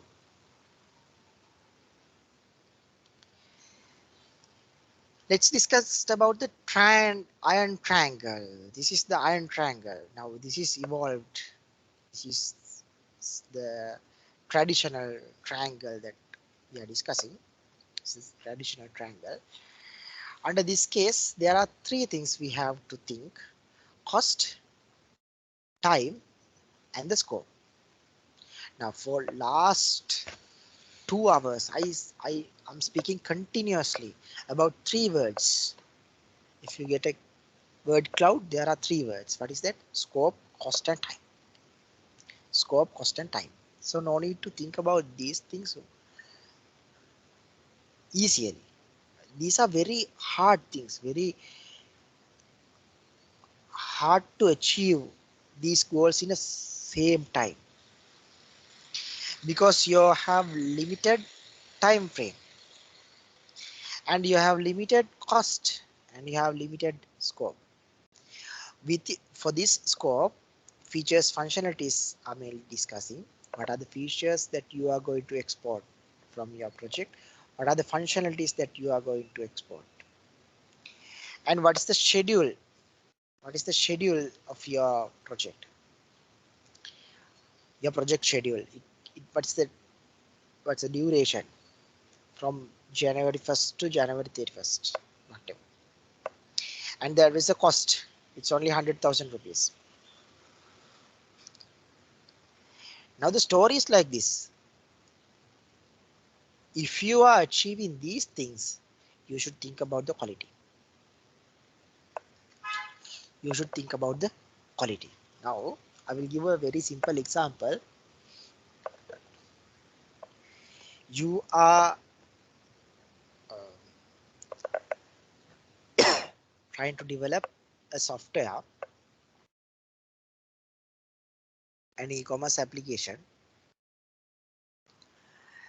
The features, rich features are there, very rich features, very rich.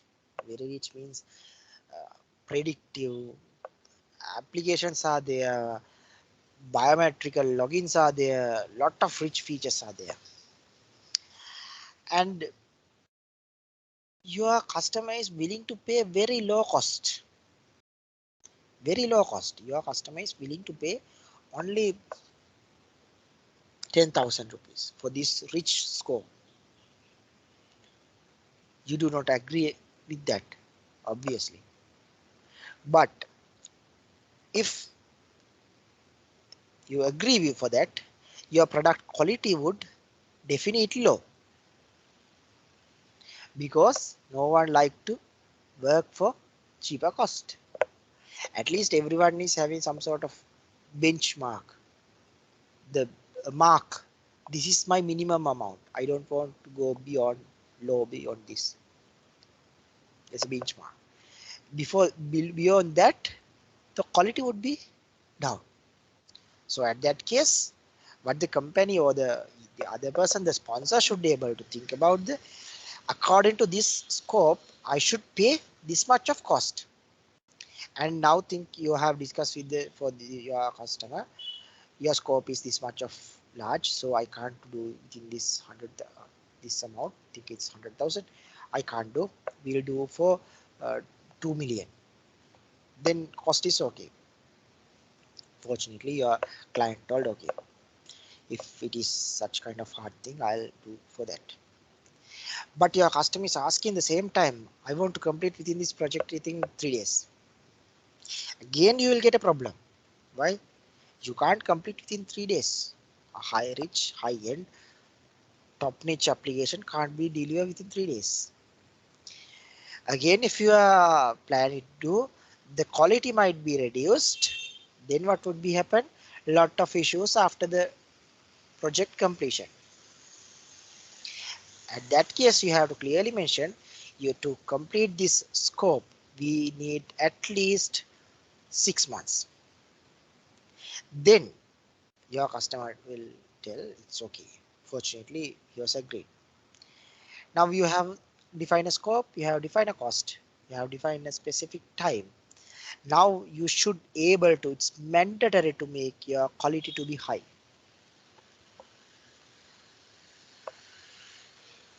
It's a mandatory case. You have to provide the expected quality. Now I'll give a simple example. You are paying for a pizza around 1005 to 2000 something, and you are paying some sort of quality. Do you pay for 2500 for a vade or tosa shop? No, right? If you pay 2500 for a tosa, what they have to do? They have to provide a tosa. Well, isn't it? 2500 vade. Huh? Why? Your quality, your expectation. If you get a pizza size of pizza, kind of a dosa for 100 rupees or 50 rupees, now it's 50 rupees around. So we'll get 50 rupees. If you get a pizza kind of a dosa for 50 rupees, it's amazing, right? The quality is unexpectable. It's gee, nice, great. And in the same time, you spend 2500 rupees for your pizza, and your pizza is well prepared, but unfortunately middle of the pizza there's a fly, a small fly, right? Or small ant. We'll get a small ant. What do you think? We have spent 2500 rupees and we got a fly. Quality is very bad. You will get go and review very bad. What you have expected? But if there's a small ant in your dosa, you will remove it and eat, right? Sometimes. That's the thing that we have to think. What's the cost? How much you pay and how much you gain? Every time in the world, these three constraints are appear in different facades. It might be not appear in the same as facade. It might be appear in different facades. Now I'll stop for 10 minutes. You can get a 10 minutes break and back to the class. Meanwhile, if you have any questions, you can ask. If something not clear, ඔයාලට මොනවා හරි තේරෙන්නේ නැති දෙයක් සිංහලෙන් අහන්න පුළුවන්. මම තමිල් දන්නේ නැහැ. සිංහලෙන් ඕන නම් සිංහලෙන් අහන්න පුළුවන්, chat කරන්න පුළුවන්. නැත්තම් ඉංග්‍රීසි වලින් අහන්නත් පුළුවන්. It's okay, whatever the language, Sinhala or English, I can explain you. Excuse me, sir. Are we getting notes? I'll share this PowerPoint presentation with Bhanuka, and Bhanuka will share with you.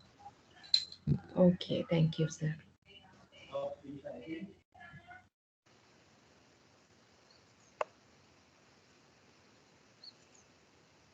Any other questions?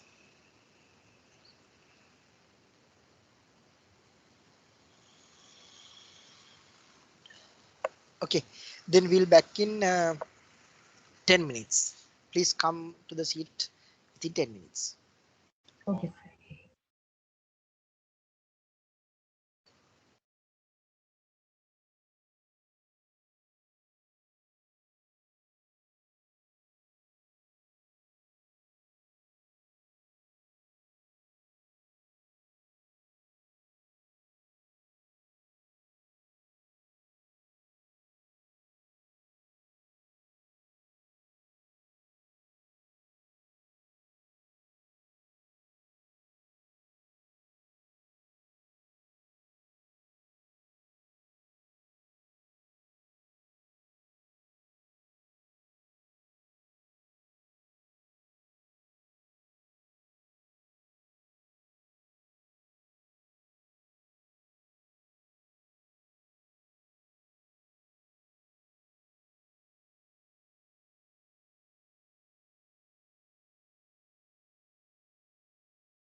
We will start the session back.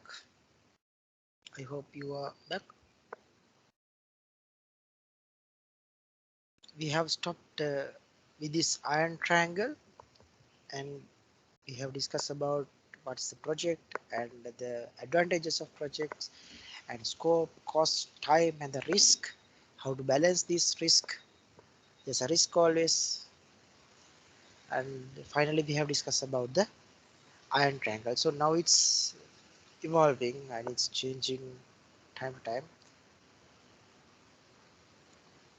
But in the core reason, core context, there are core situations are here.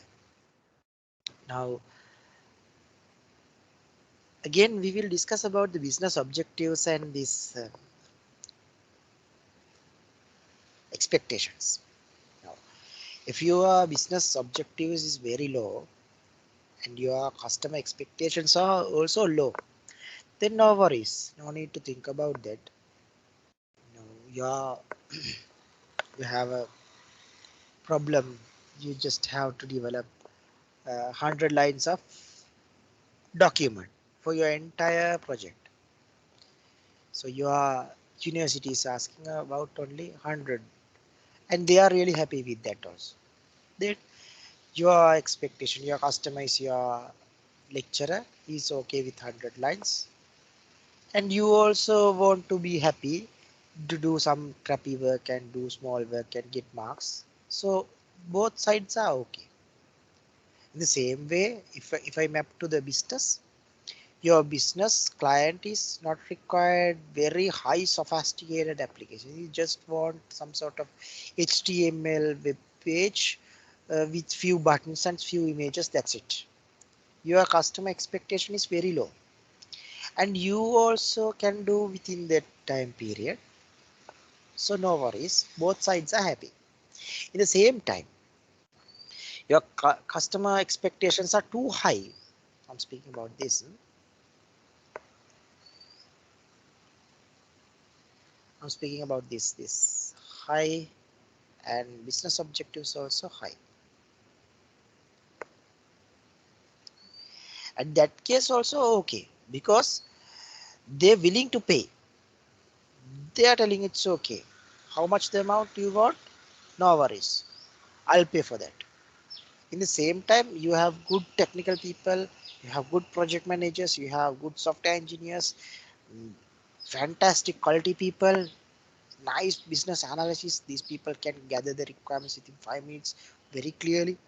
It's okay. Both sides are happy. Both sides okay. Problem occurs on this area. This is the problematic area.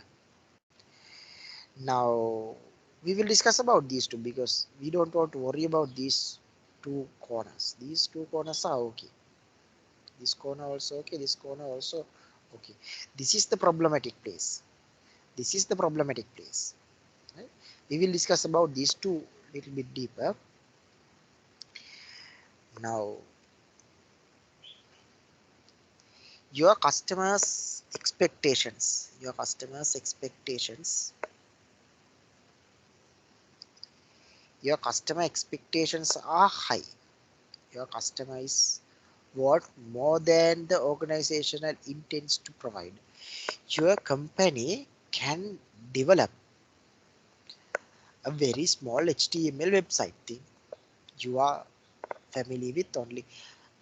First of all, let me know, do you know about this HTML and stories that I'm speaking here? Any confusion with these technologies? I hope that you have learned about this. At least you have heard about these things. These are clear, right? HTML and stuff. If you don't know, please let me know, unless you might unable to understand what I'm speaking here. If you don't know what is HTML, if you don't know about JavaScript and other stuff, you might get stuck. I believe from IT guy, IT perspective, you should know.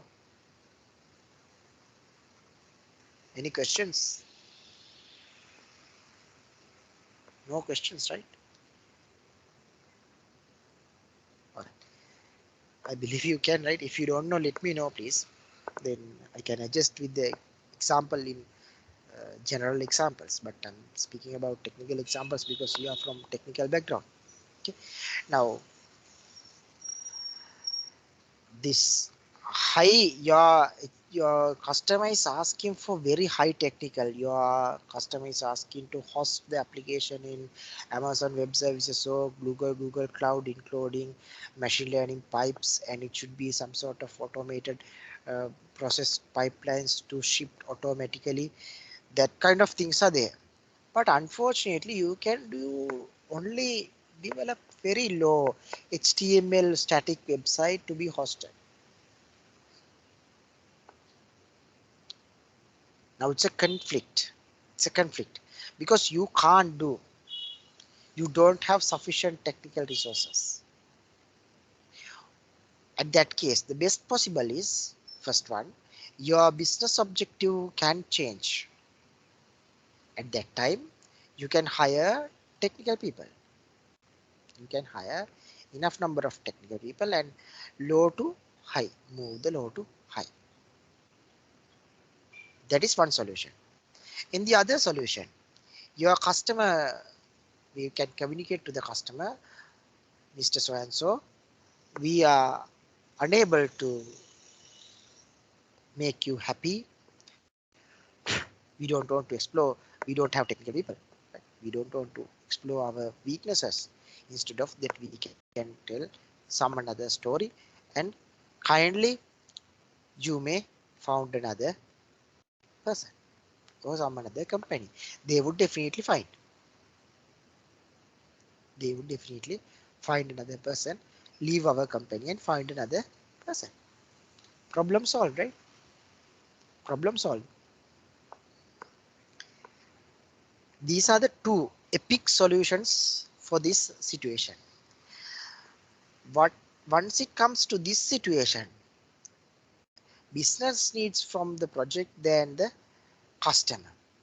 Now your customer is asking just a general HTML website because this person is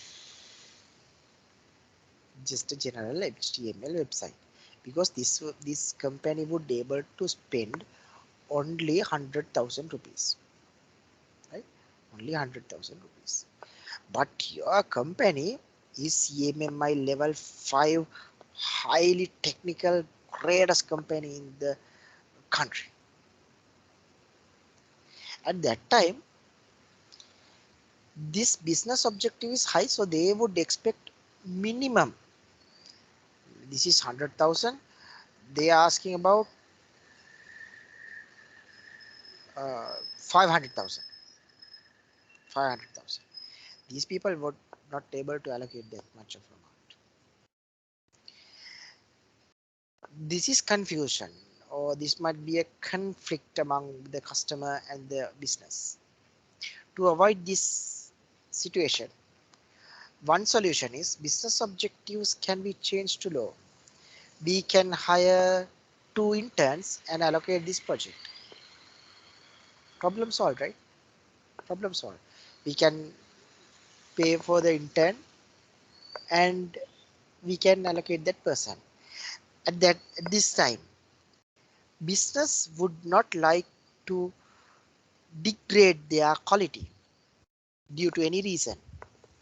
Now if you call for Pizza Hut and if you ask, I just have 100 rupees, I don't want high quality pizza, can you prepare pizza for me for 100 rupees? I don't care about the quality, it's okay, just some is more than enough for 100 rupees, whatever the 100.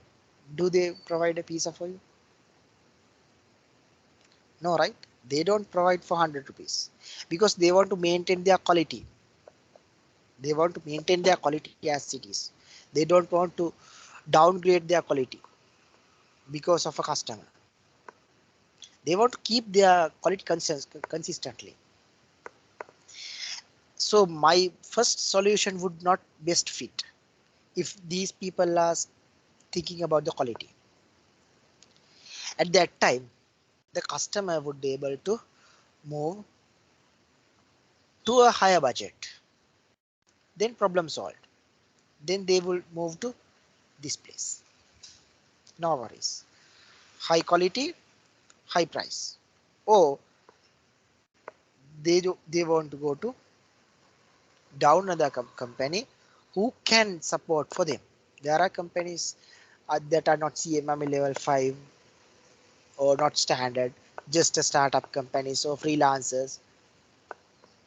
There are, they would do, they would do for the cost. They will tell, okay, if you have 100,000, it's more than enough. We will do that. So these are the solutions to manage these expectations and objectives. If you are expecting high, you have to pay high. If you are not paying high, you can't expect high. That's the theory. Okay. If you have worked well, your thesis is 1,000 pages and it contains the greatest research, you should get A plus without any worry. If you have done very crappy work, if you have done very simple thing, you can't argue for higher marks. That is the project. Now onwards, you have to change your attitude. You have to think about these things, cost and the quality. How much I would get? What is the quality I would ship? If you ship the best quality, you should expect the highest output.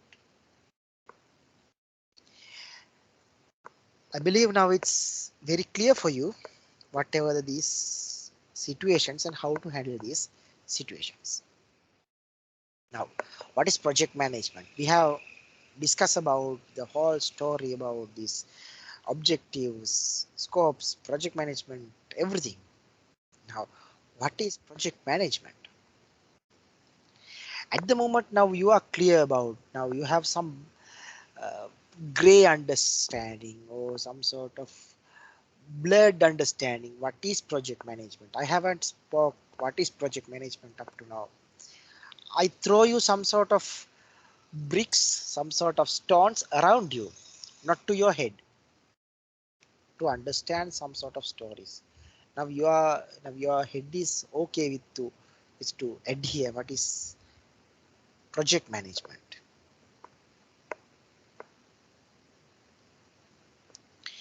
Project management is the application of knowledge, skills, tools, and techniques to project activities to meet the project requirements. What is project management?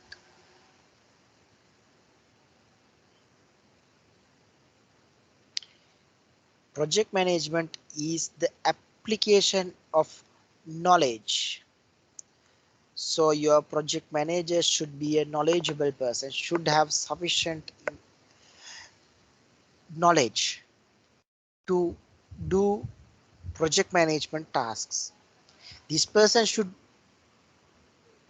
this project manager would not required to have high end of mathematical background to solve large math solutions. No need. Or knowledge on some sort of another art, pianist, or political knowledge. No need.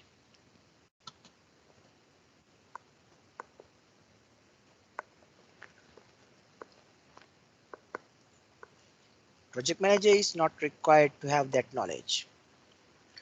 But project manager should have sufficient knowledge how to manage a project.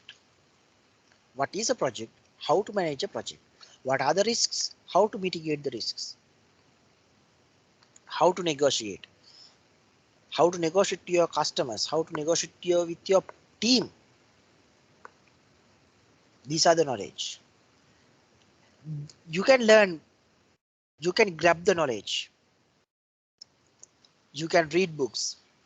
You can read tutorials.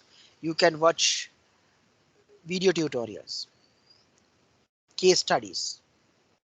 You can grab the knowledge from outside of the outside of your circle. You can knowledge can grab from someone, or you can discuss with and get some sort of understanding. You can gain the knowledge by sitting for an examination, certification. You can grab your knowledge, you can increase your knowledge, how to do a project management, or what is project management, or how to apply project management. And the next one is skills. What is the skill? This is the point that project managers, majority of the project managers fail their story. They don't have skills. They have learned well first class in their university degree and well knowledge in project management. They know how to learn, how to draw, time management, scope management, everything they have learned theoretically well, and practically they have learned a lot, but they don't have any negotiation skill. They can't discuss with someone. They just move and argue. That is not a skill. If you are argue with someone, that means not a good skill. You should always negotiate with someone. You should have a skill to convince someone else. Sometimes your customers would really anger why the solution is not as expected. Sometimes it might be inside the team, the project team fault, or sometimes it might be the customer's fault. Somehow, though it's customer fault, we have to convince to the customer clearly, precisely what is the issue in there. And we should not go for an argument. It's not a good skill. It might be a good skill for some another vector like politics or something. But especially once it comes to the professional environment, you should have a good negotiation skill instead of arguments. If you feel it's continuously argument, the best possible solution is you have to get out from the argument and find the best fit for you. Keep it, keep this word for your life forever. Even in your family, even in your friends, even with your company, even around the world, wherever you walk, never go for an argument. Never go for an argument. Though it's correct or not, you have to convince them. If they are incorrect, you have to convince them in polite way. That's a skill. That's a skill. That's good skill, which is really hard to grab. That's an art. It's an art. And not only that skills, you should have some sort of, those are soft skills, and you should have good skills to understand others, and you should have good skills to manage your team, understand others, empathical. What is empathy? Moves to someone's else shoe and understand how they feel. Now if you are wearing a shoe or high heel, think it's a high heel. Girls are wearing high heel. My wife also wearing high heels. So one day I was just try, very painful. I don't know why. It's very painful. High heels. Understanding the pain of that person. Now someone is asking for a leave. Now we are a project manager. Due to some important reason, you should be empathical person. If that happens to you, what's your answer? Empathical means if that happens to you, what do you do? If you are facing a huge problem in your family problem, business can't simply say that's not a problem for us. If you are a project manager, you can't say simply ignore that's not a problem of us. That's your personal problem. Please don't bring the personal problems for us. But in the same way, if you think empathically, if you move to that person's shoe, or if you move to that person's problem for your problem, you will realize you can't work further. You have to get a leave. If your solution is get a leave, please grant a leave. That's a skill of yourself. That's a skill of project management. And what are the tools? What are the tools related to project management? Lot. There are a lot of tools in general purpose Microsoft project. It's a very sophisticated general purpose tool for time, resource allocation, everything, nearly everything you can do. There are a lot of tools, software applications, Kanban boards, very simple tool. It's a Kanban board. Search it. If you don't know what is a Kanban tool, I have throw a new word for you. Kanban board. It's a tool. It's a tool related to project management. Now I have discussed about knowledge, skills, and tools. There's another thing, techniques to project activities. What are the techniques? You have to use some sort of technique to solve a problem. Now, these techniques are using in Sri Lankan cricket team. Sorry for tell like that. We are using different techniques. These bowlers should change. This batsman should change. This batsman is not perform well, so we have to change the technique. That's a technique. That's the best example that I can give. There are a lot of techniques we have to use. Due to this pitch, it's not a speeder's pitch. It's a fast bowler's pitch. So we have to adjust the team. The same team. There might be only 15. This 15 is adjusting time to time. That's a technique. And you may see in the bowler is changed. Then the team the team is located in different places. It's a different technique. If a batsman is always playing to, like, we get an example like offside, something like, then the there's another technique. Likewise, project management is using different techniques to solve their problems. If it is aggressive client, usually the project manager is very kind person, because some clients are really hard to handle. They would escalate means they would inform to the higher management very soon. If something very simple thing gone wrong, they'll escalate to director level all of a sudden. There are situations like that.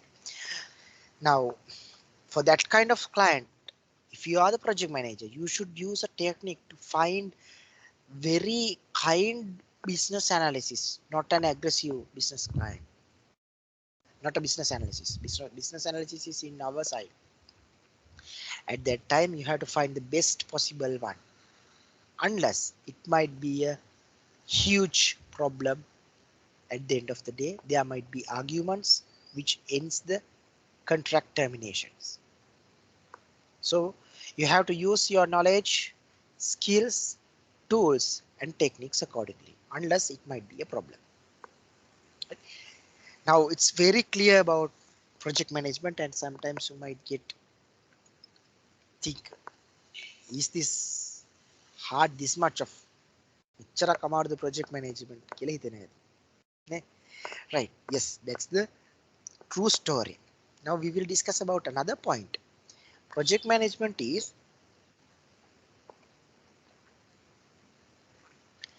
a set of principles,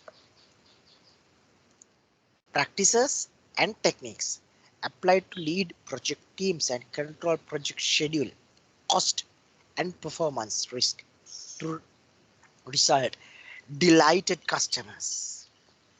What is project management? Set of principles. There are a lot of principles. We will discuss one by one. There are practices. We are discussing one by one. And techniques, the same techniques that I spoke you. What are the techniques that we are going to involve? We are discussing these techniques time to time. To lead project teams. Now, this is the word, that problematic word. Lead. Now, many of the technical people do not like to have a management lead or person from management background to be as the leader of myself. That's a problem. Why? It's really hard to explain the story in technical jargon or technical words to a manager, because manager don't know many of the situations, or sometimes they know and they keep quiet about these technical stories. There are a lot of conflicts in between engineers and managers. That's normal situation. You might experience once you go for a job. Very soon or later you will go for a company, you join with them and you will start your career. At that time you will realize my words. They don't like to manage, they don't like to lead. My my advice is, be a friend of them. Don't be a leader of someone else, be a friend of someone else. You do anything for your friend, for a best friend. Always be empathical, always be a best friend. Don't be a lead. If your friend, if your friend is asking for some help, you'll definitely do. Not for 8 hours, right? Not for 8 hours. Some friends are not, yes, of course, but some situations, nearly good friends. If it is with for you, then the problems are. And control project schedule. Now I have spoke about this schedule, cost, and performance risks, and control of these things in the previous slide. How to control the schedule, how to control the cost, and the performance too. Performance, the risk.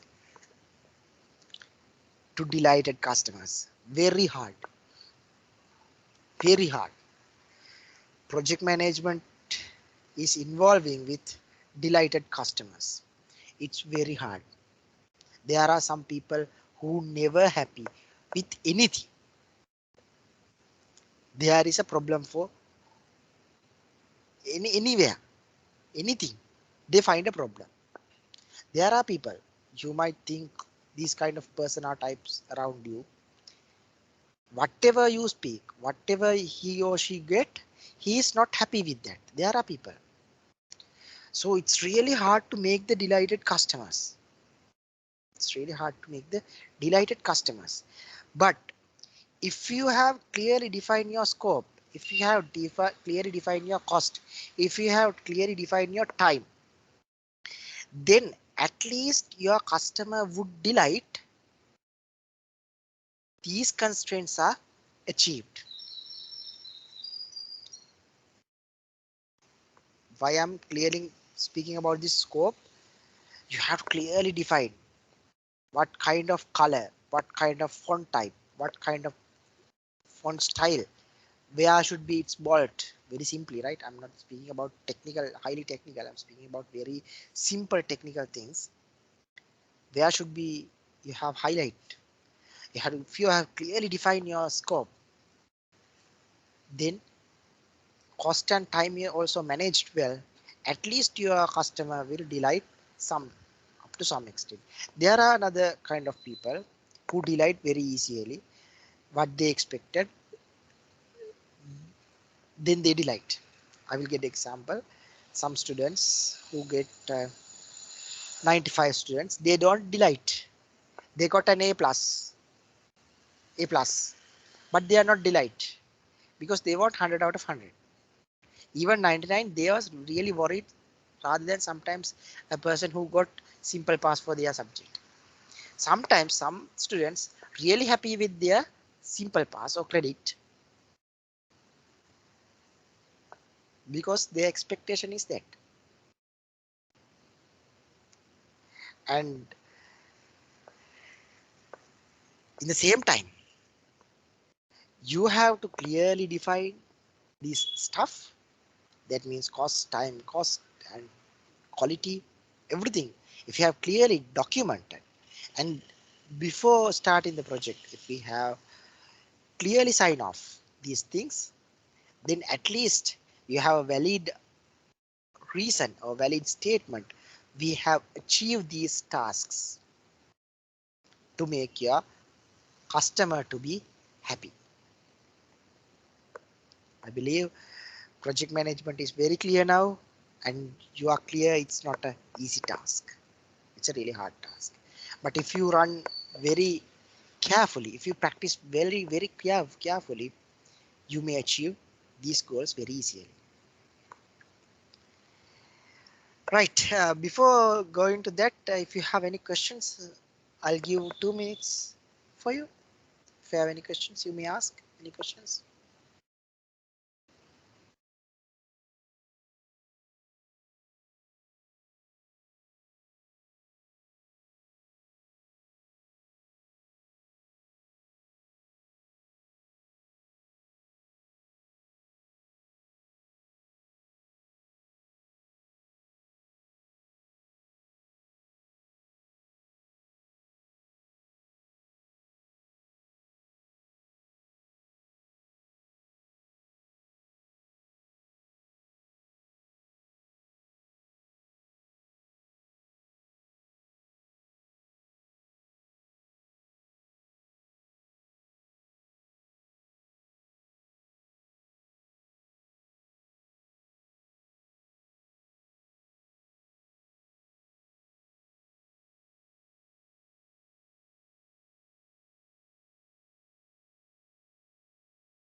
Okay.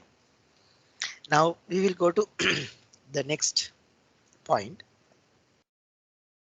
Project management versus project process management. Now, there's a process. Now you are clear about this project management. Now, what is process management and what is a process? Process is a set of rules defined for save your life. If I if I define like that, it's the best. Process is a rule defined for save your life, not for someone else. Think like that. Sometimes someone will argue why you have defined like that. Let me explain why to save your life.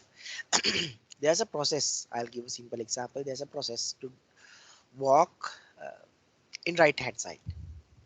Why? To make my life saver, not to someone else, right?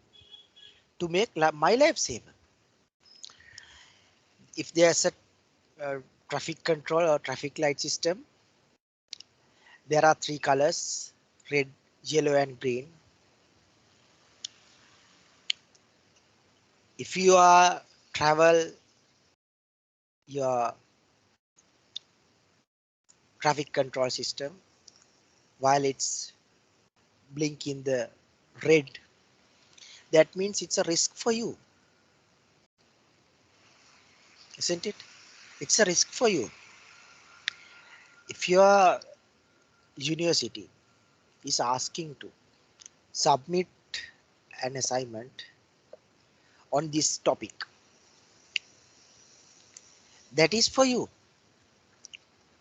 It saves your life because it was developed for yourself. Why?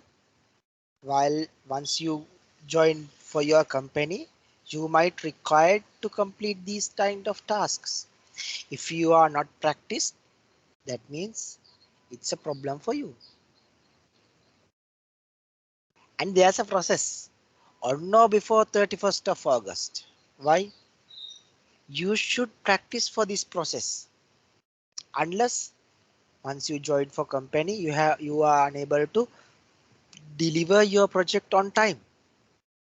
You can't work under high pressure. That's why these processes are defined. Now you may understand what is a process. Right? Now, once it comes to project process management, these are mainly focusing on rigorous way, in the same way, continuous thing. It's following continuously for a long time.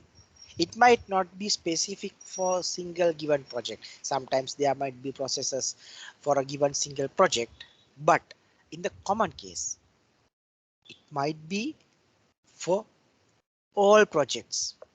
If you are parking your vehicle in a place, think if you have a motorbike and you are parking your bike in a car parking slot. An aggressive person arrives to that place and damage your bike. In each and every car park at your own risk.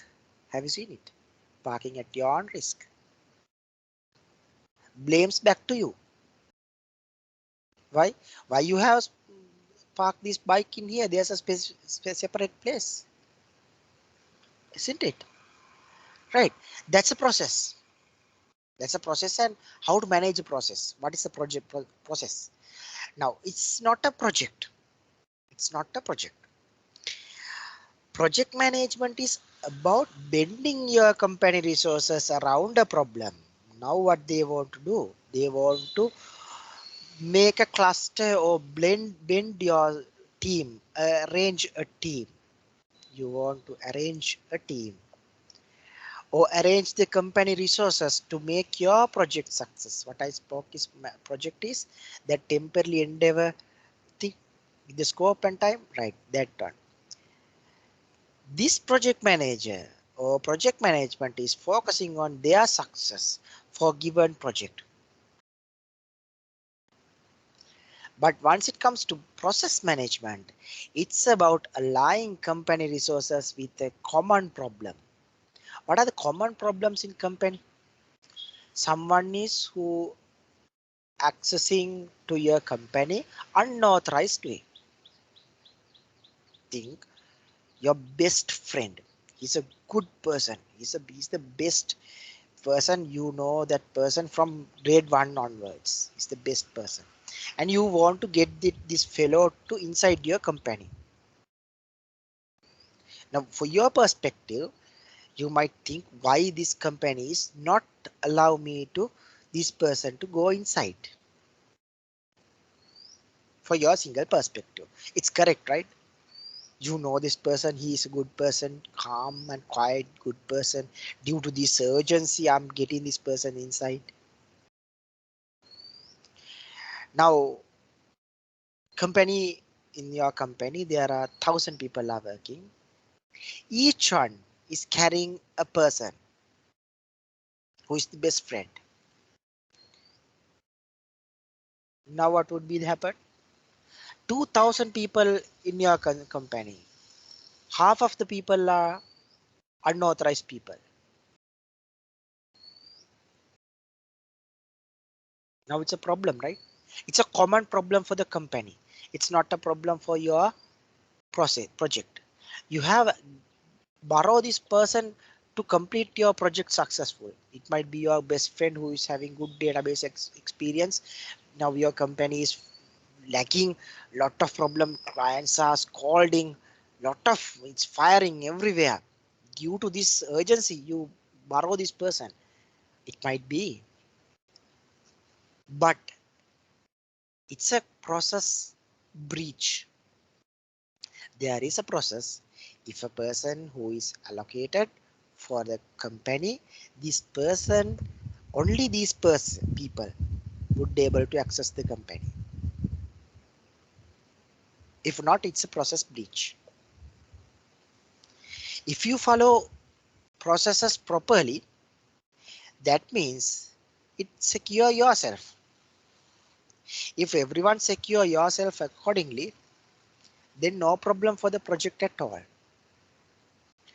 Problems are arising with the process management. They usually the companies, some small companies it might not, but for a large company, there are separate process management teams are available.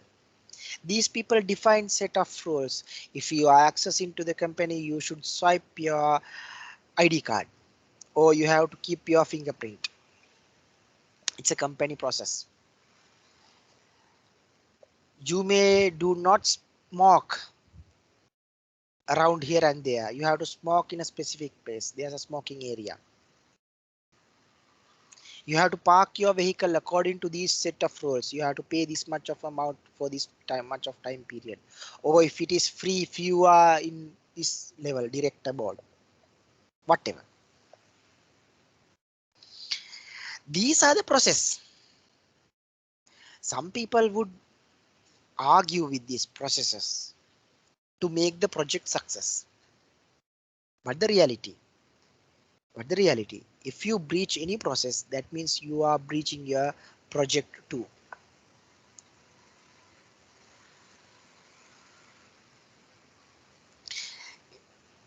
Many cases, due to lack of process management, lot of queues are there. If you have experience for a office, public office, you have to spend lot of time in a queue. Why? It's not clearly defined the process. We have to go to there, we have to get that, and we have to get something else from someone else. At that time, we know about that. This is the government sector, common problem in government sector. It's not properly defined in process management. We don't know. Sometimes process is managed, defined. It's overridden by someone else. There are situations like that also. But in a private company, it's well defined and you have to adhere. I have worked in a company, great company in Sri Lanka. Vice President also moves through the security check. He kept his bag on top of the security people desk and let to check them.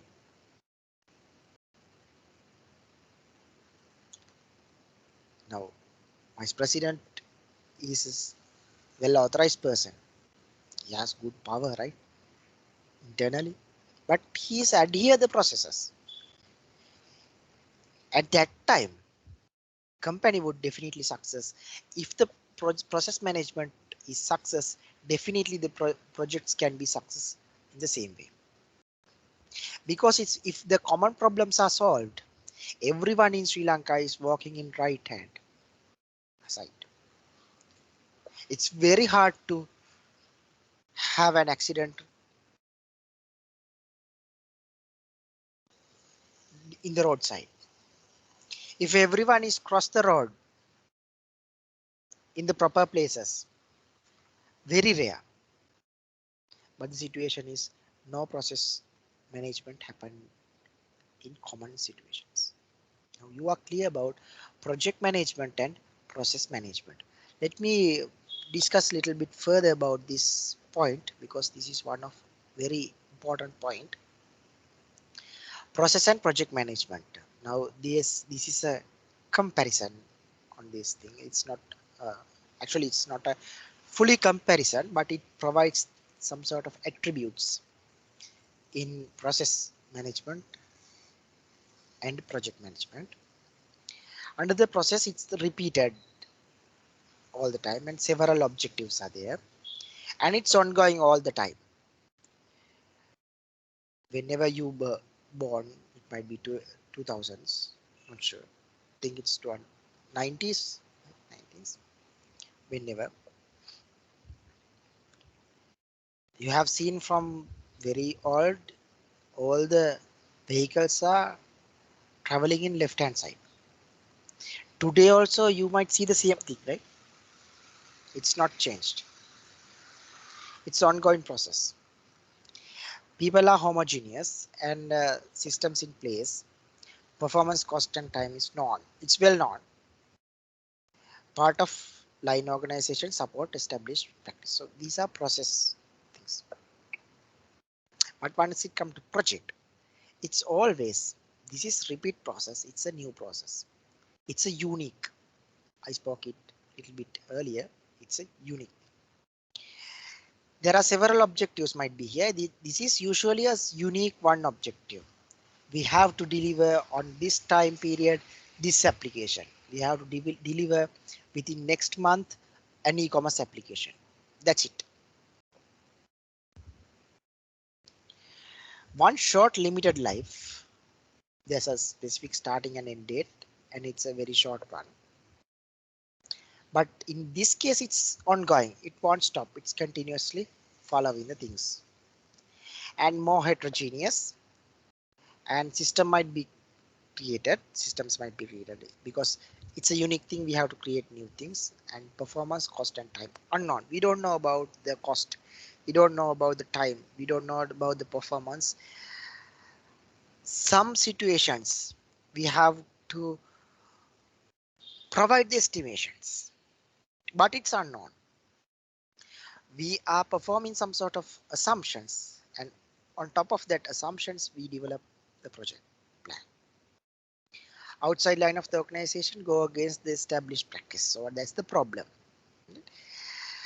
Support established practice always processes, but here it can be, now this is not against established practice means uh, you can't develop a new vehicle which is running only the other side, or uh, the pavement, right? You can't go against the story. While you are inside the story, you can develop a vehicle for differently able people who can't walk or drive some certain vehicles. You can develop a new vehicle, and you can suggest it. It's not in there, it's a new thing. That's the meaning of this go against the established practice. Current practice is the license are giving for people who do have hands and legs, and eye vision is kind of this, and ear is this, and height is this kind of things are there, and your vehicle is breaching that proposal, and you uh, propose new solution for vehicle for the people who are differently able. So that is deviation or a new branch that is not totally destroy the current situation. If you are introduce a new vehicle that is due to that vehicle, every other vehicle is never stop, right? It would run accordingly. But you introduce new solutions, new things. That's the go against established practice. If you have watched a movie, it's a Tamil movie, I can't remember the name, that the person who is breaching the first class airplane tickets, I can't remember the name of that movie, based on a novel, and that's a go against established process. The first class airplane tickets are not there. It's a new established process. By introducing that, they are not introduced. Planes are not moved furthermore. That's it. No, right? That's not the story. It's the important point that you have to understand. Now we will discuss about project management processes. There are 5 main processes are there. Actually, it's a circle, but see, any circle there should be some starting point. So we'll start with the initialization or initiating. We are initiating a project. We are starting point, or we are starting the discussions. Sometimes you may heard about the kickoff meetings, the initialization of project, the first ever starting point to your project. Then you plan the project. Then you plan the project. You plan in different ways. You initialize the project, then you plan. Under the planning category, you will plan the technical solutions. You might plan non-technical solutions like how human resources are managed, how the printer is allocated. Think there's a special guy who can work on full stack. How this person can be allocated? What is the cost? What is the time? What is the scope? Everything. Discussions are going in here. And technical feasibility study, non-technical feasibility study. software requirement specification, SRS, everything is developing in here. And here the executions part. Now we have planned the project. We are starting on this date and we are ending on this date. This is our budget. This is our scope. Now next we are going to executing. We are developing using the source code. We are bug fixing, internal bug fixing, external bug fixing, and make them to live, and documenting. Everything is conducting in execution phase. Then it would monitor and control. Now while in the execution process, we have deployed the project. Now we have to monitor whether there are issues or new requirements are there.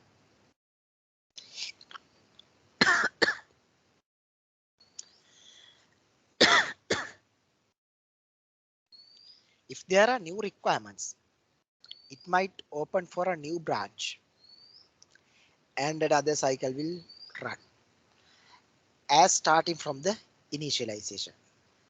Same like initialization, it would run another cycle. If there's nothing, system is done, success completed, everything is finished. Next, what we have to do, we have to close the project. We have to finish the project. But in any time, a project can be start again by initializing with a new requirement or change requirement. New requirements are emerge due to technological changes. I will give an example. Now initially everyone runs with the business applications running in Java or C#. Now people are running with machine learning related stuff. That's the scenario. It's changing. After after another decade, there can be another technological change. So you may not use this AI and ML stuff. You will use some another stuff. And currency, you might use Bitcoins or something. Currently, I believe that you are not using Bitcoins and stuff. But probably before you die, you might use Bitcoins. There's a high probability. Even I have seen Sri Lankan website, pizza delivery company. They do have option to pay by using Bitcoins and cryptocurrency. It's initialized now. So that is the new requirement. That's the new requirement. And change requirements are the current situation. It might be a bug or an issue. Issue for a single person or a set of person. Or it might be a functionality change or requirement is based on the responsibility. Now initially the responsible person is project manager. Now the project manager is granting their responsibilities another sub project manager, a new role assigned. So it's change requirement. The request is changing. Now what you have to do is you have to develop a new set of project phase by initializing and back again the same cycle. You will run time to time. But these 5 phases are very important in each project. Not only project, you may apply everything. You may apply for everything in your life. You have to initialize, you have to plan it well, then you start working on that. Start working on that. Then you monitor whether that is working perfectly. Then you close it. Because we are working with limited time frame. We are working with limited resources and with a limited scope. So it's easy to complete. If it is unlimited scope, we can't close forever.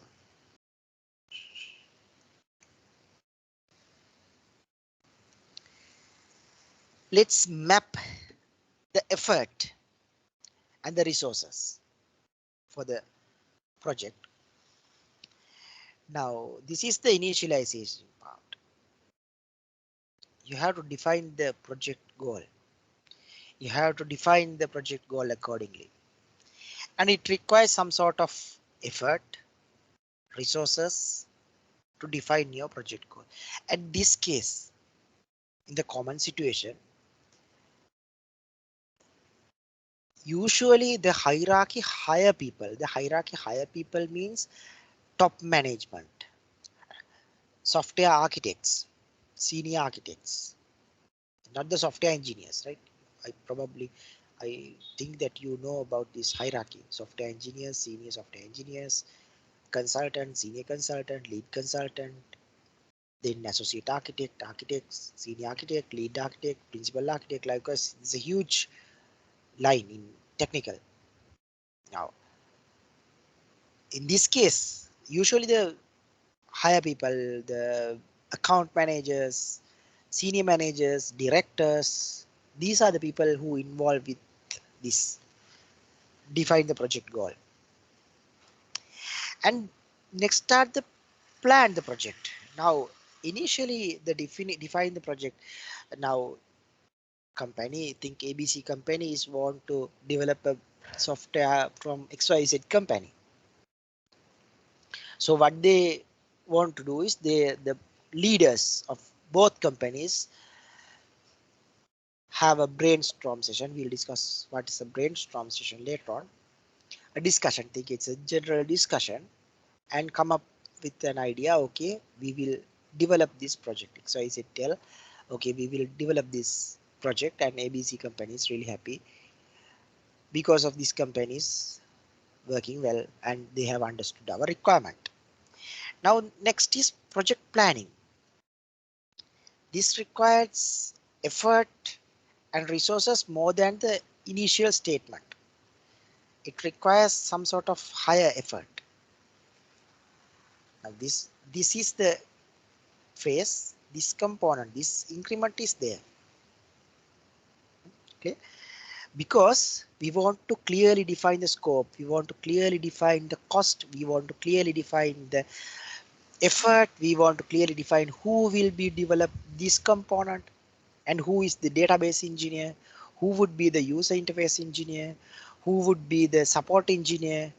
Likewise, we have to define under the project plan. Still nothing, none of output is created.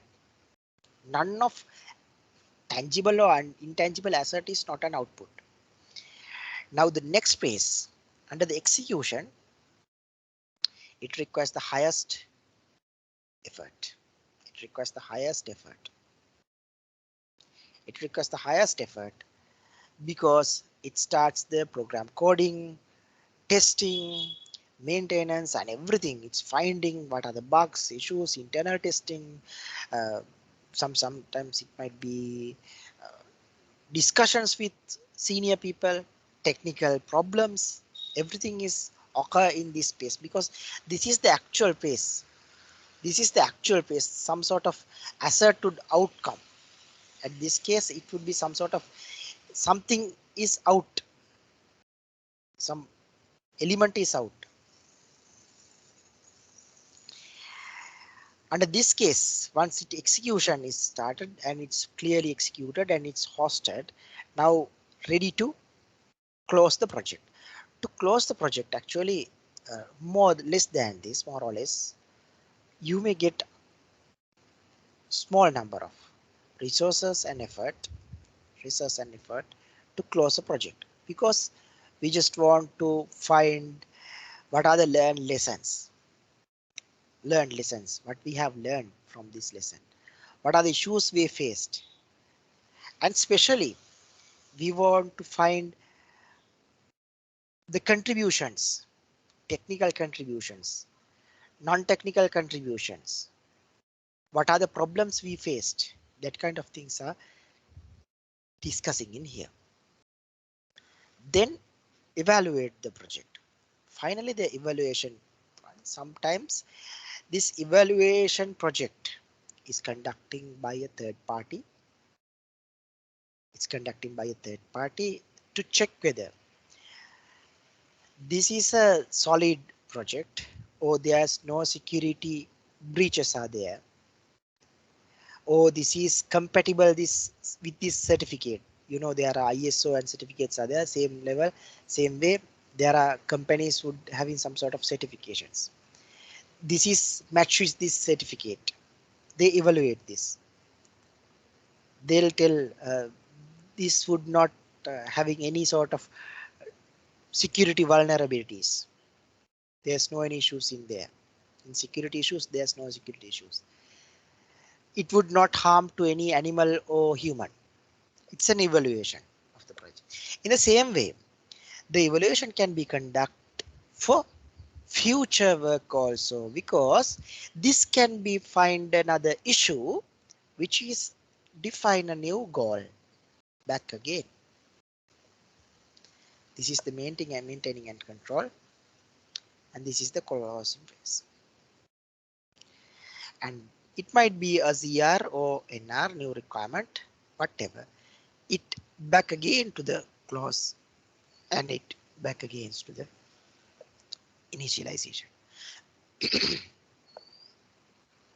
I think you are clear about this effort and the resource allocation for the project.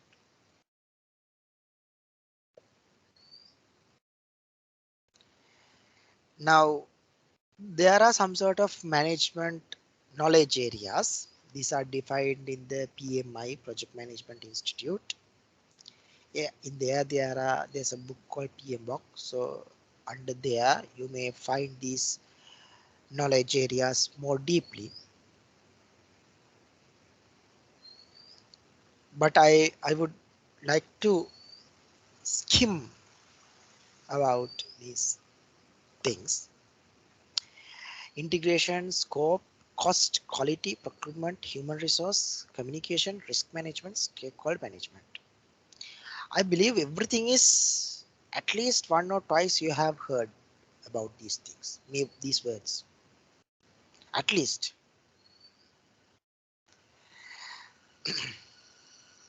I just go through these things a little bit faster. What is this integration? Is integrate, it's join the project scope with the time, and it merges with the old technology or a new technology kind of thing. That's the integration. Scope, I have discussed about what's scope, the functionalities related to the project.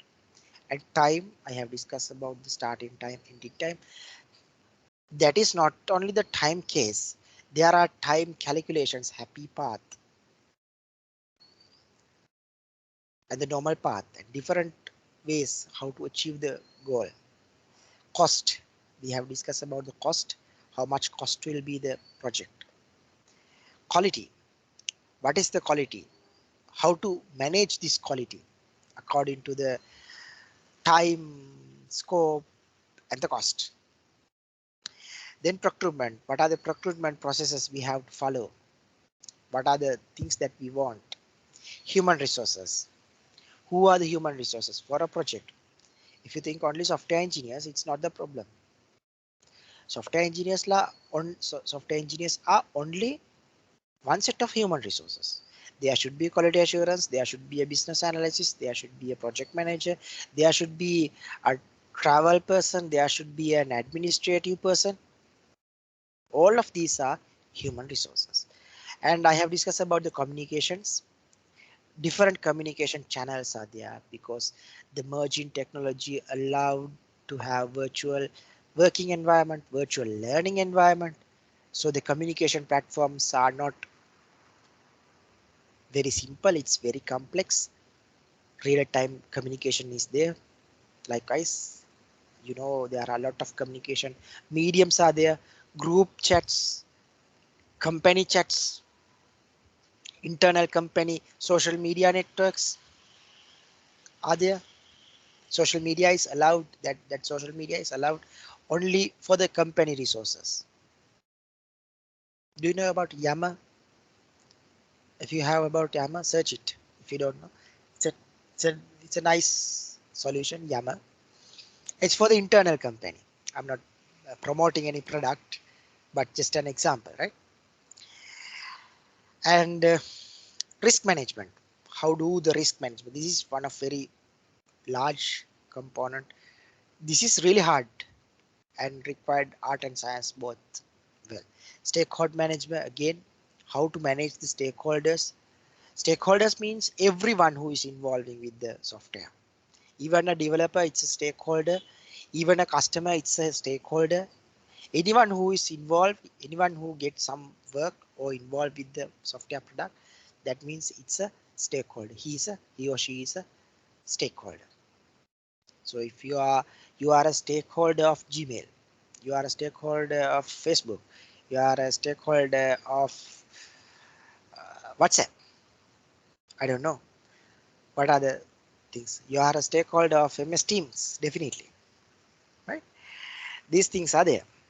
Now, I believe that you feel like not new words because I have done a lot of effort to make you not something new word. These are very familiar words for you now, unless it's hard to teach the rest of the lessons. Now, project cycle management (PCM) is a useful design, implementation, and monitoring plan or a project. Now, what is this project cycle? We have a specific cycle. I have discussed it with you. There's a initialization to close it. There's a cycle. This cycle won't happen all of a sudden. We have to manage it. Again, technical and non-technical involvements are there. A clear, concise visual presentation of all the key components of a plan and basis for monitoring. Now, we have defined the cycle. We haven't defined the cycle management initially. Now what I'm going to do, I'm going to discuss about this presentation cycle of the project management. It's managing cycle. It's managing about managing. It's a cycle of the management. These are the key components of a plan and a basis for monitoring. What we are going to monitor. Now think you have developed a software. You have to develop a software. It's an e-commerce application. It's running globe all around the world. All of a sudden, you are getting an information from your friend who is located in UK. System is not working. And once you figure the problem, you have realized it's an attack. It's a DDoS attack. And your site is down for UK region. This would happen because you haven't monitored it. After hosting a website, you have to monitor continuously whether the software or your web application is running in healthy way. Healthy way means everyone can access without any issue. No problems occur time to time. No problem occurs time to time. That is the healthy way. Now, if you think about your family, if your parents are not monitoring you, you will run here and there what you want to do, isn't it? If your parents are monitoring very closely, you are unable to do whatever you want. You can't travel here and there as you like. If only well monitored kid is the best output. If not, it's self motivated student. There are people who self-motivated, they don't want monitoring. It's not applicable for software, right? It's not applicable for software, but it's emerging. It's emerging. Self-healing softwares. If an issue's there, it's self-healing. It's an emerging. Still, it's not established. It's emerging. If there's an issue in the software, it would understand there's an issue for my system, so it's self-healing, like self-motivated kit. Unless we want a special monitoring team, you might not think about how much this monitoring effort is. Usually, there are human who is following this monitoring 24/7. They monitor the system, whether it's healthy or not, system is working well or not. So that is one point of this basis of monitoring. And this project management cycle clarifies how the project will work. This is very important point. How the project will work. Now you want to know how the project will work. That means your project is success or not. Who are the end users? These are the things how the project will work. And what is going to achieve. This is very important point under this project management cycle. What we are going to achieve. Finally, what is this project management? I spoke about in the project management too. Under the project management cycle, what is this cycle? It's finding about what's going to achieve. What's your output, final output? What factors related to the success? Sorry.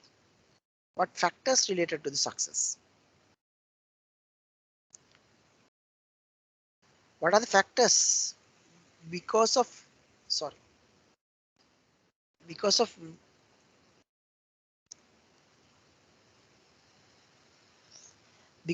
what factor this related to the success? Is this because of a specific technical person? Is this because of specific manager?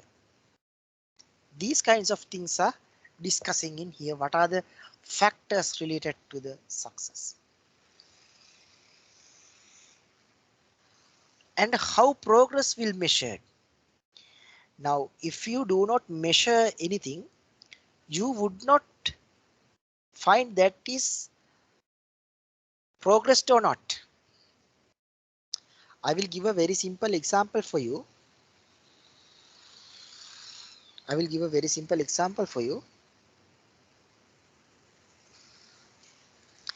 If you keep a record on your normal reading way speed, I will give a simple document for you. If you measure, if it is it's just a one page document, and if I owe you anyone, measure this time that you want to read that page. Then if I give another page, I would able to measure your progress.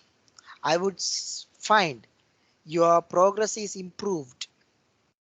Last time for one page, to read the one page and understand, you would require 2 hours. And now you only required 1 hour. It's really growth. It's a well growth situation. Because I have measured. Now today onwards, you have to measure everything. What is your speed? How much time you consume? You can measure your Facebook life. How much you spending for Facebook? How much time you spending for movies? Get a simple Excel sheet and record each and every day. How much time you spend for your learning activities? How much time you chat with your friends? How much time you play? How much time you exercise? You can measure it using hours. And in the next day, you can keep a trigger. You can keep a block. Last day, I have used Facebook for 10 hours or 8 hours. I would allocate 2 hours for education and 6 hours for Facebook. Then you can measure it. Probably you haven't measured anything for your life up to now. But today onwards, you measure your things, measure your speed, how much speed you can work, how much things you can complete within a 1 hour, how much time you waste your life. You can measure. And you can do some sort of adjustments to get benefit, to get good output from your side life. In the same way, you can apply these theories in the project management cycle too.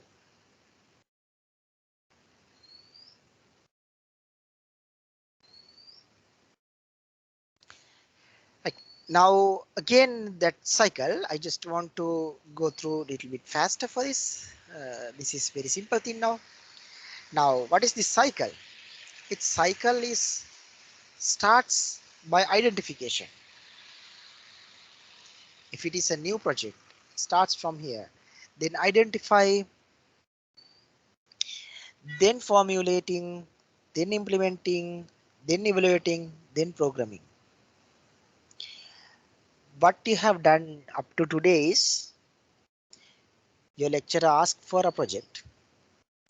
You jump into YouTube, you search related work, and sometimes they have provided the source code too. You just download it and edit it and hand over it. Or sometimes you have watch the video and do the exact same thing. Or you might ask from some of your friend, "Machang, මට මේක තේරෙන්නේ නැහැ. මට මේක කරලා දීපන්." Or one of your senior colleague, "අයියේ මේක තේරෙන්නේ නැහැ. අක්කේ මේක තේරෙන්නේ නැහැ." Whoever. Or some external party. You just jump into programming. But once it comes to a problem, you never start with the programming. You start with the problem identification. Clearly identify. Take a piece of paper if you are not familiar templates. There are a lot of templates. If not, still it's okay. You can start with your project by using a paper and write. Identify what's your problem. At that case, time. Mention the time. How much time you require. How much time you require. And what is the scope? And what's the expected quality? What's the expected quality? Then you have to start the formulation. What is the formulation? You have to find your decisions. It might be financing or it might be not, whatever. You have to get optimized solution. Now you have identified the problem for e-commerce application with all the product features. But you know what's your technical capability. So you can formulate. For this case, I just want, I think you have learned only HTML. Now, for your e-commerce application, you may realize HTML would not enough or insufficient. Then what you can do is you can learn new technology, React, and you can learn Spring Boot. It merge yourself. It's a formulation. Or if it comes to a company, you can formulate the financing. You can say this amount would allocated for this resource, this for travel, this for food, this for uh, overtime work, this time for something else, kind of thing we can formulate. Once your formulation is completed, you can start with the implementation. Now what's the implementation means? Whether this formulation is perfect or not, you can try with the beta version or testing version. You can have a small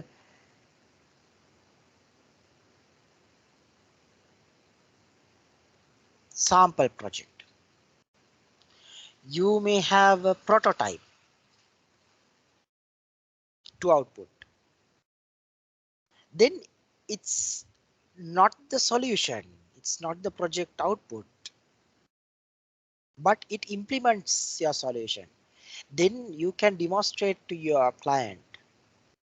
In the university context, you may present to your lecturer, this would be the output.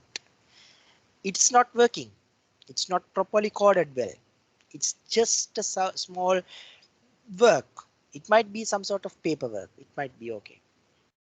Once you click this button, you will move to this screen. This screen is like this. These are the colors.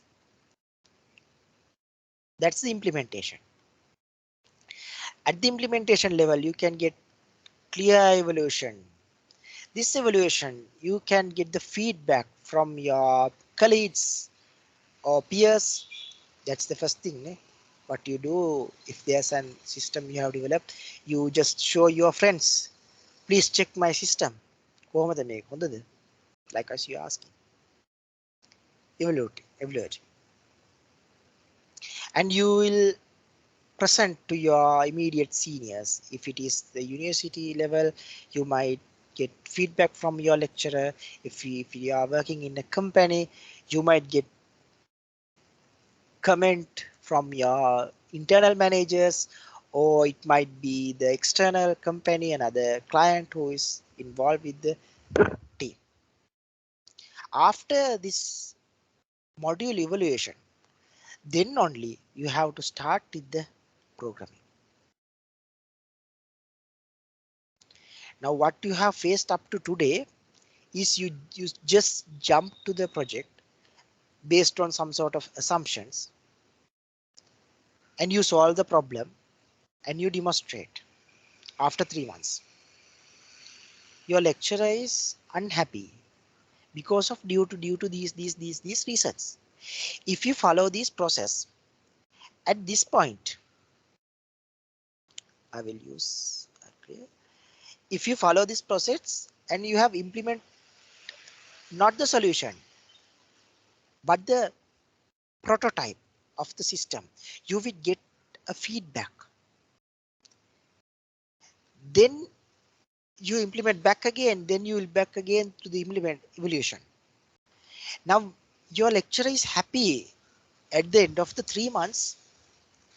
This would be the output. Your lecturer knows that your goal is this. This is the output.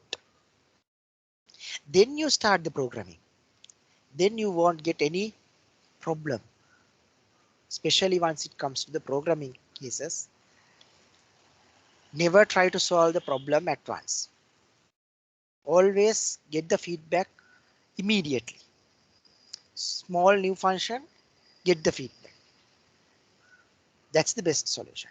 If you complete your prototype under the prototyping, you get the implementation courses in here. Then you get the evaluation. Your lecturer is well understanding about, you are clear about the project.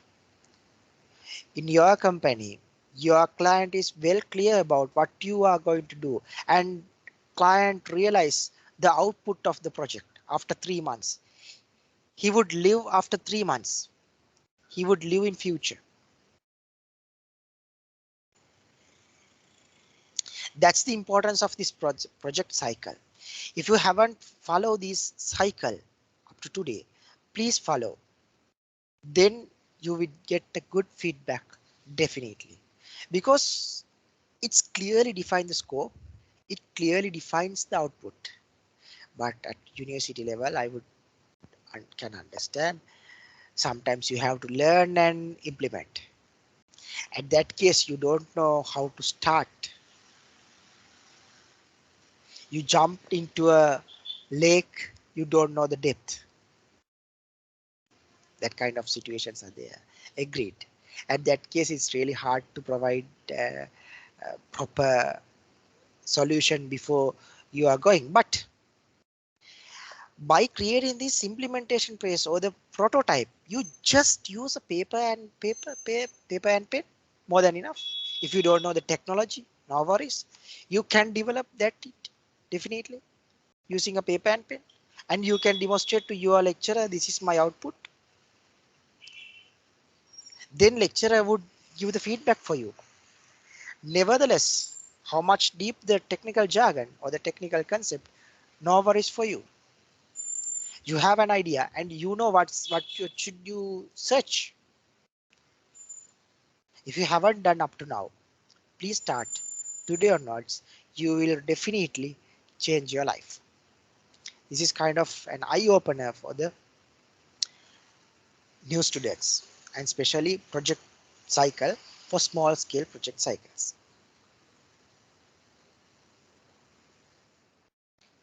Right. Another thing like hours, how much hours that I want to map. Now you have understanding about the life cycle would get lot of time. Initially, it's like low, very low time for planning. You might get this much of time, but if you spend this time, don't think if your submission is for 3 months. If you develop a prototype by using 1 month, still it's okay because you have 2 months very clear, rest of 2 months very clear, unless your entire 3 months is not clear.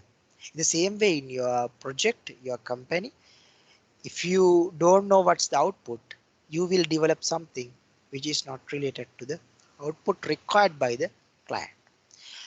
Spend this time, spend these hours, you may realize it's not a long time, but there's a time. For execution, it's required a lot of time, obviously. It requires a lot of time. You want to code, you have to test.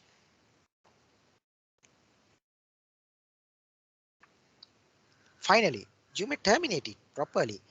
Under the termination phase, sometimes you might require to have small documentation about your project.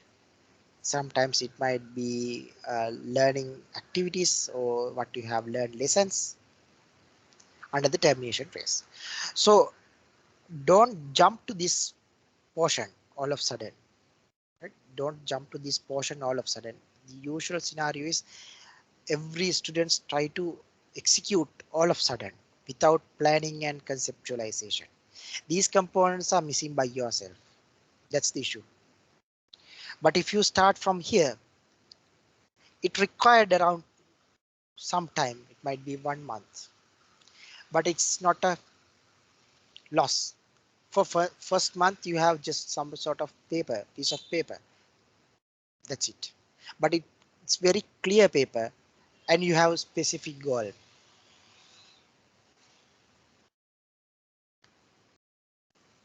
I hope now you are clear about this man hours, how much man hours are required. This is the man hours required, lot of hours required for execution. That's the normal scenario. It's like a curve, like it's not a totally shaped, bell shaped one. It's little bit skewed man hours, but it's okay.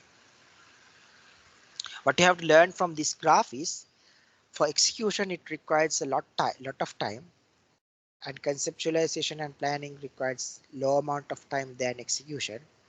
But if you are not clearly conceptualized and plan these things, you might unable to terminate your project perfectly.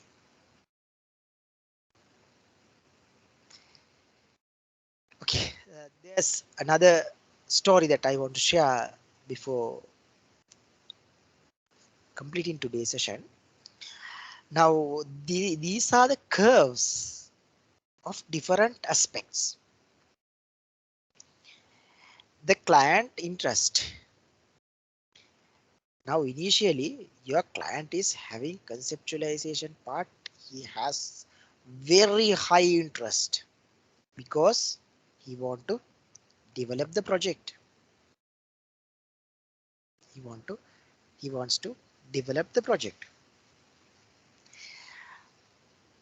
While the scope is running at this pace, and the ending of this planning component, client would believe, now I am finished, my major components are finished.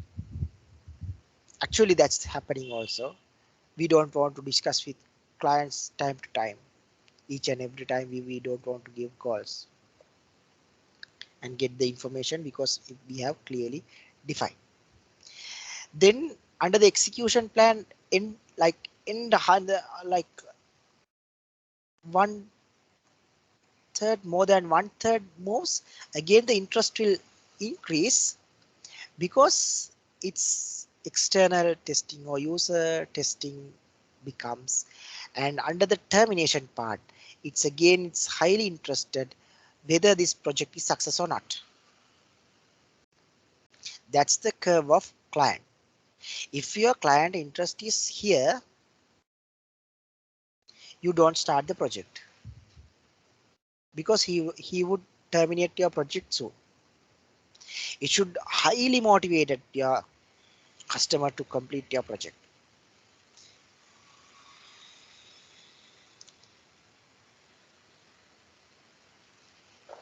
Then the uncertainty at the initial point, there's a high uncertainty, very high uncertainty. We don't know many of the cases because it's a unique project.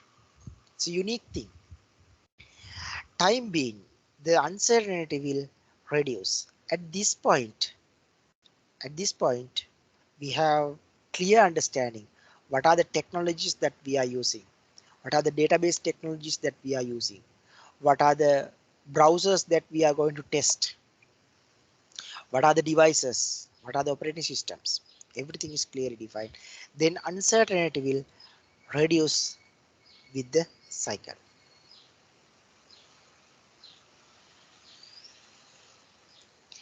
Now, these two are the main points that I want to discuss. And another curve. There's another curve, which is the resources. Initially, you might not require lot of resources. You might require just some sort of uh, chair and a desk. It's more than enough. To have meetings and discussions, it's more than enough. For planning, sometimes you might require some sort of papers and very small amount of softwares to plan the software. But once it comes to execution, it requires very high amount of resources.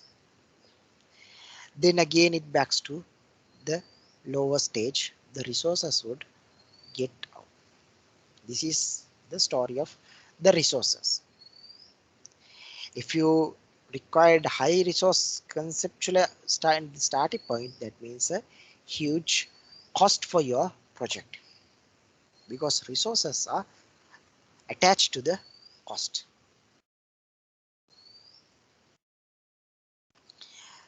I will discuss another important factor. The stakeholders, the project stakeholders. Now, initially, the stakeholders are not much involved. We will get the end users. Or it might be director, few directors, one or two end users. I like this. And it's like for planning, we required some other people. Sometimes project managers, internal team required. And for execution, we need lot of uh, more stakeholders. Still, it's internal probably. because we want to find the internal people who are attached to the project, and sometimes might be the sponsored person, or the company that is sponsor for the project. Then the highest point after the at the termination, that is the point the clients are really interested about your project. Now your lecturer initially, if it is comes to the university system again, your lecturer would not interest in the initial moment. You do whatever you want and let you to do. That's the normal scenario, right? Once it comes to time, once it arrives with the planning and it moves up to here, your presentation date, that's the huge problem for you. That's why my solution is, I told, let the client interest also here and make it steady. Conceptualization involved with this client. For planning, get client involved. Then execution, no need. We can execute. For termination, get involved. Then the problem solved. Then the problem solved. Because your client is well aware what you are doing now. What's your plan? Okay, I have discussed a lot of stories today, and I believe you have learned a lot of project management things and think like a project manager, but don't be a project manager now. Think like a project manager. And that's enough for today. If you have any questions, I'll be here for another 2 to 3 minutes. If you have any questions, you may ask.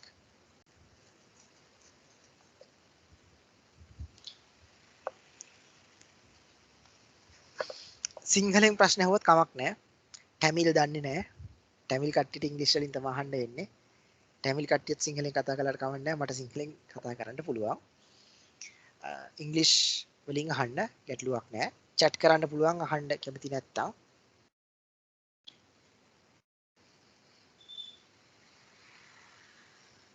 මොන හරි ප්‍රශ්නයක් තියෙනවා නම් අහන්න පුළුවන්. If you have any questions, you may ask. Clear නැත්තම් කියන්න. Clear නැති තැනක් තියෙනවා නම් කියන්න. If there's something you are not clear or you have question, you have doubt, you may ask.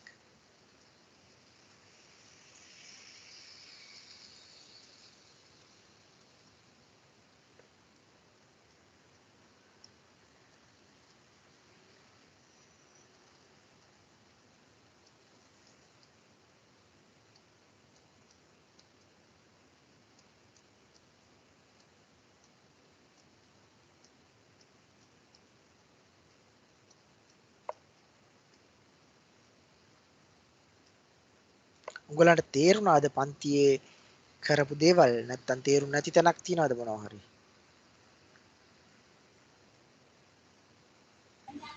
Everything is fine, sir. Good.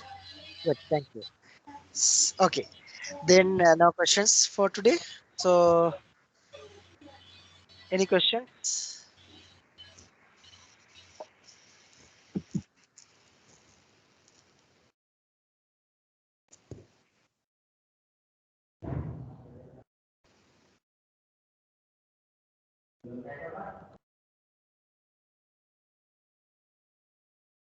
All right, then we'll stop the lesson today and we'll meet on next Sunday.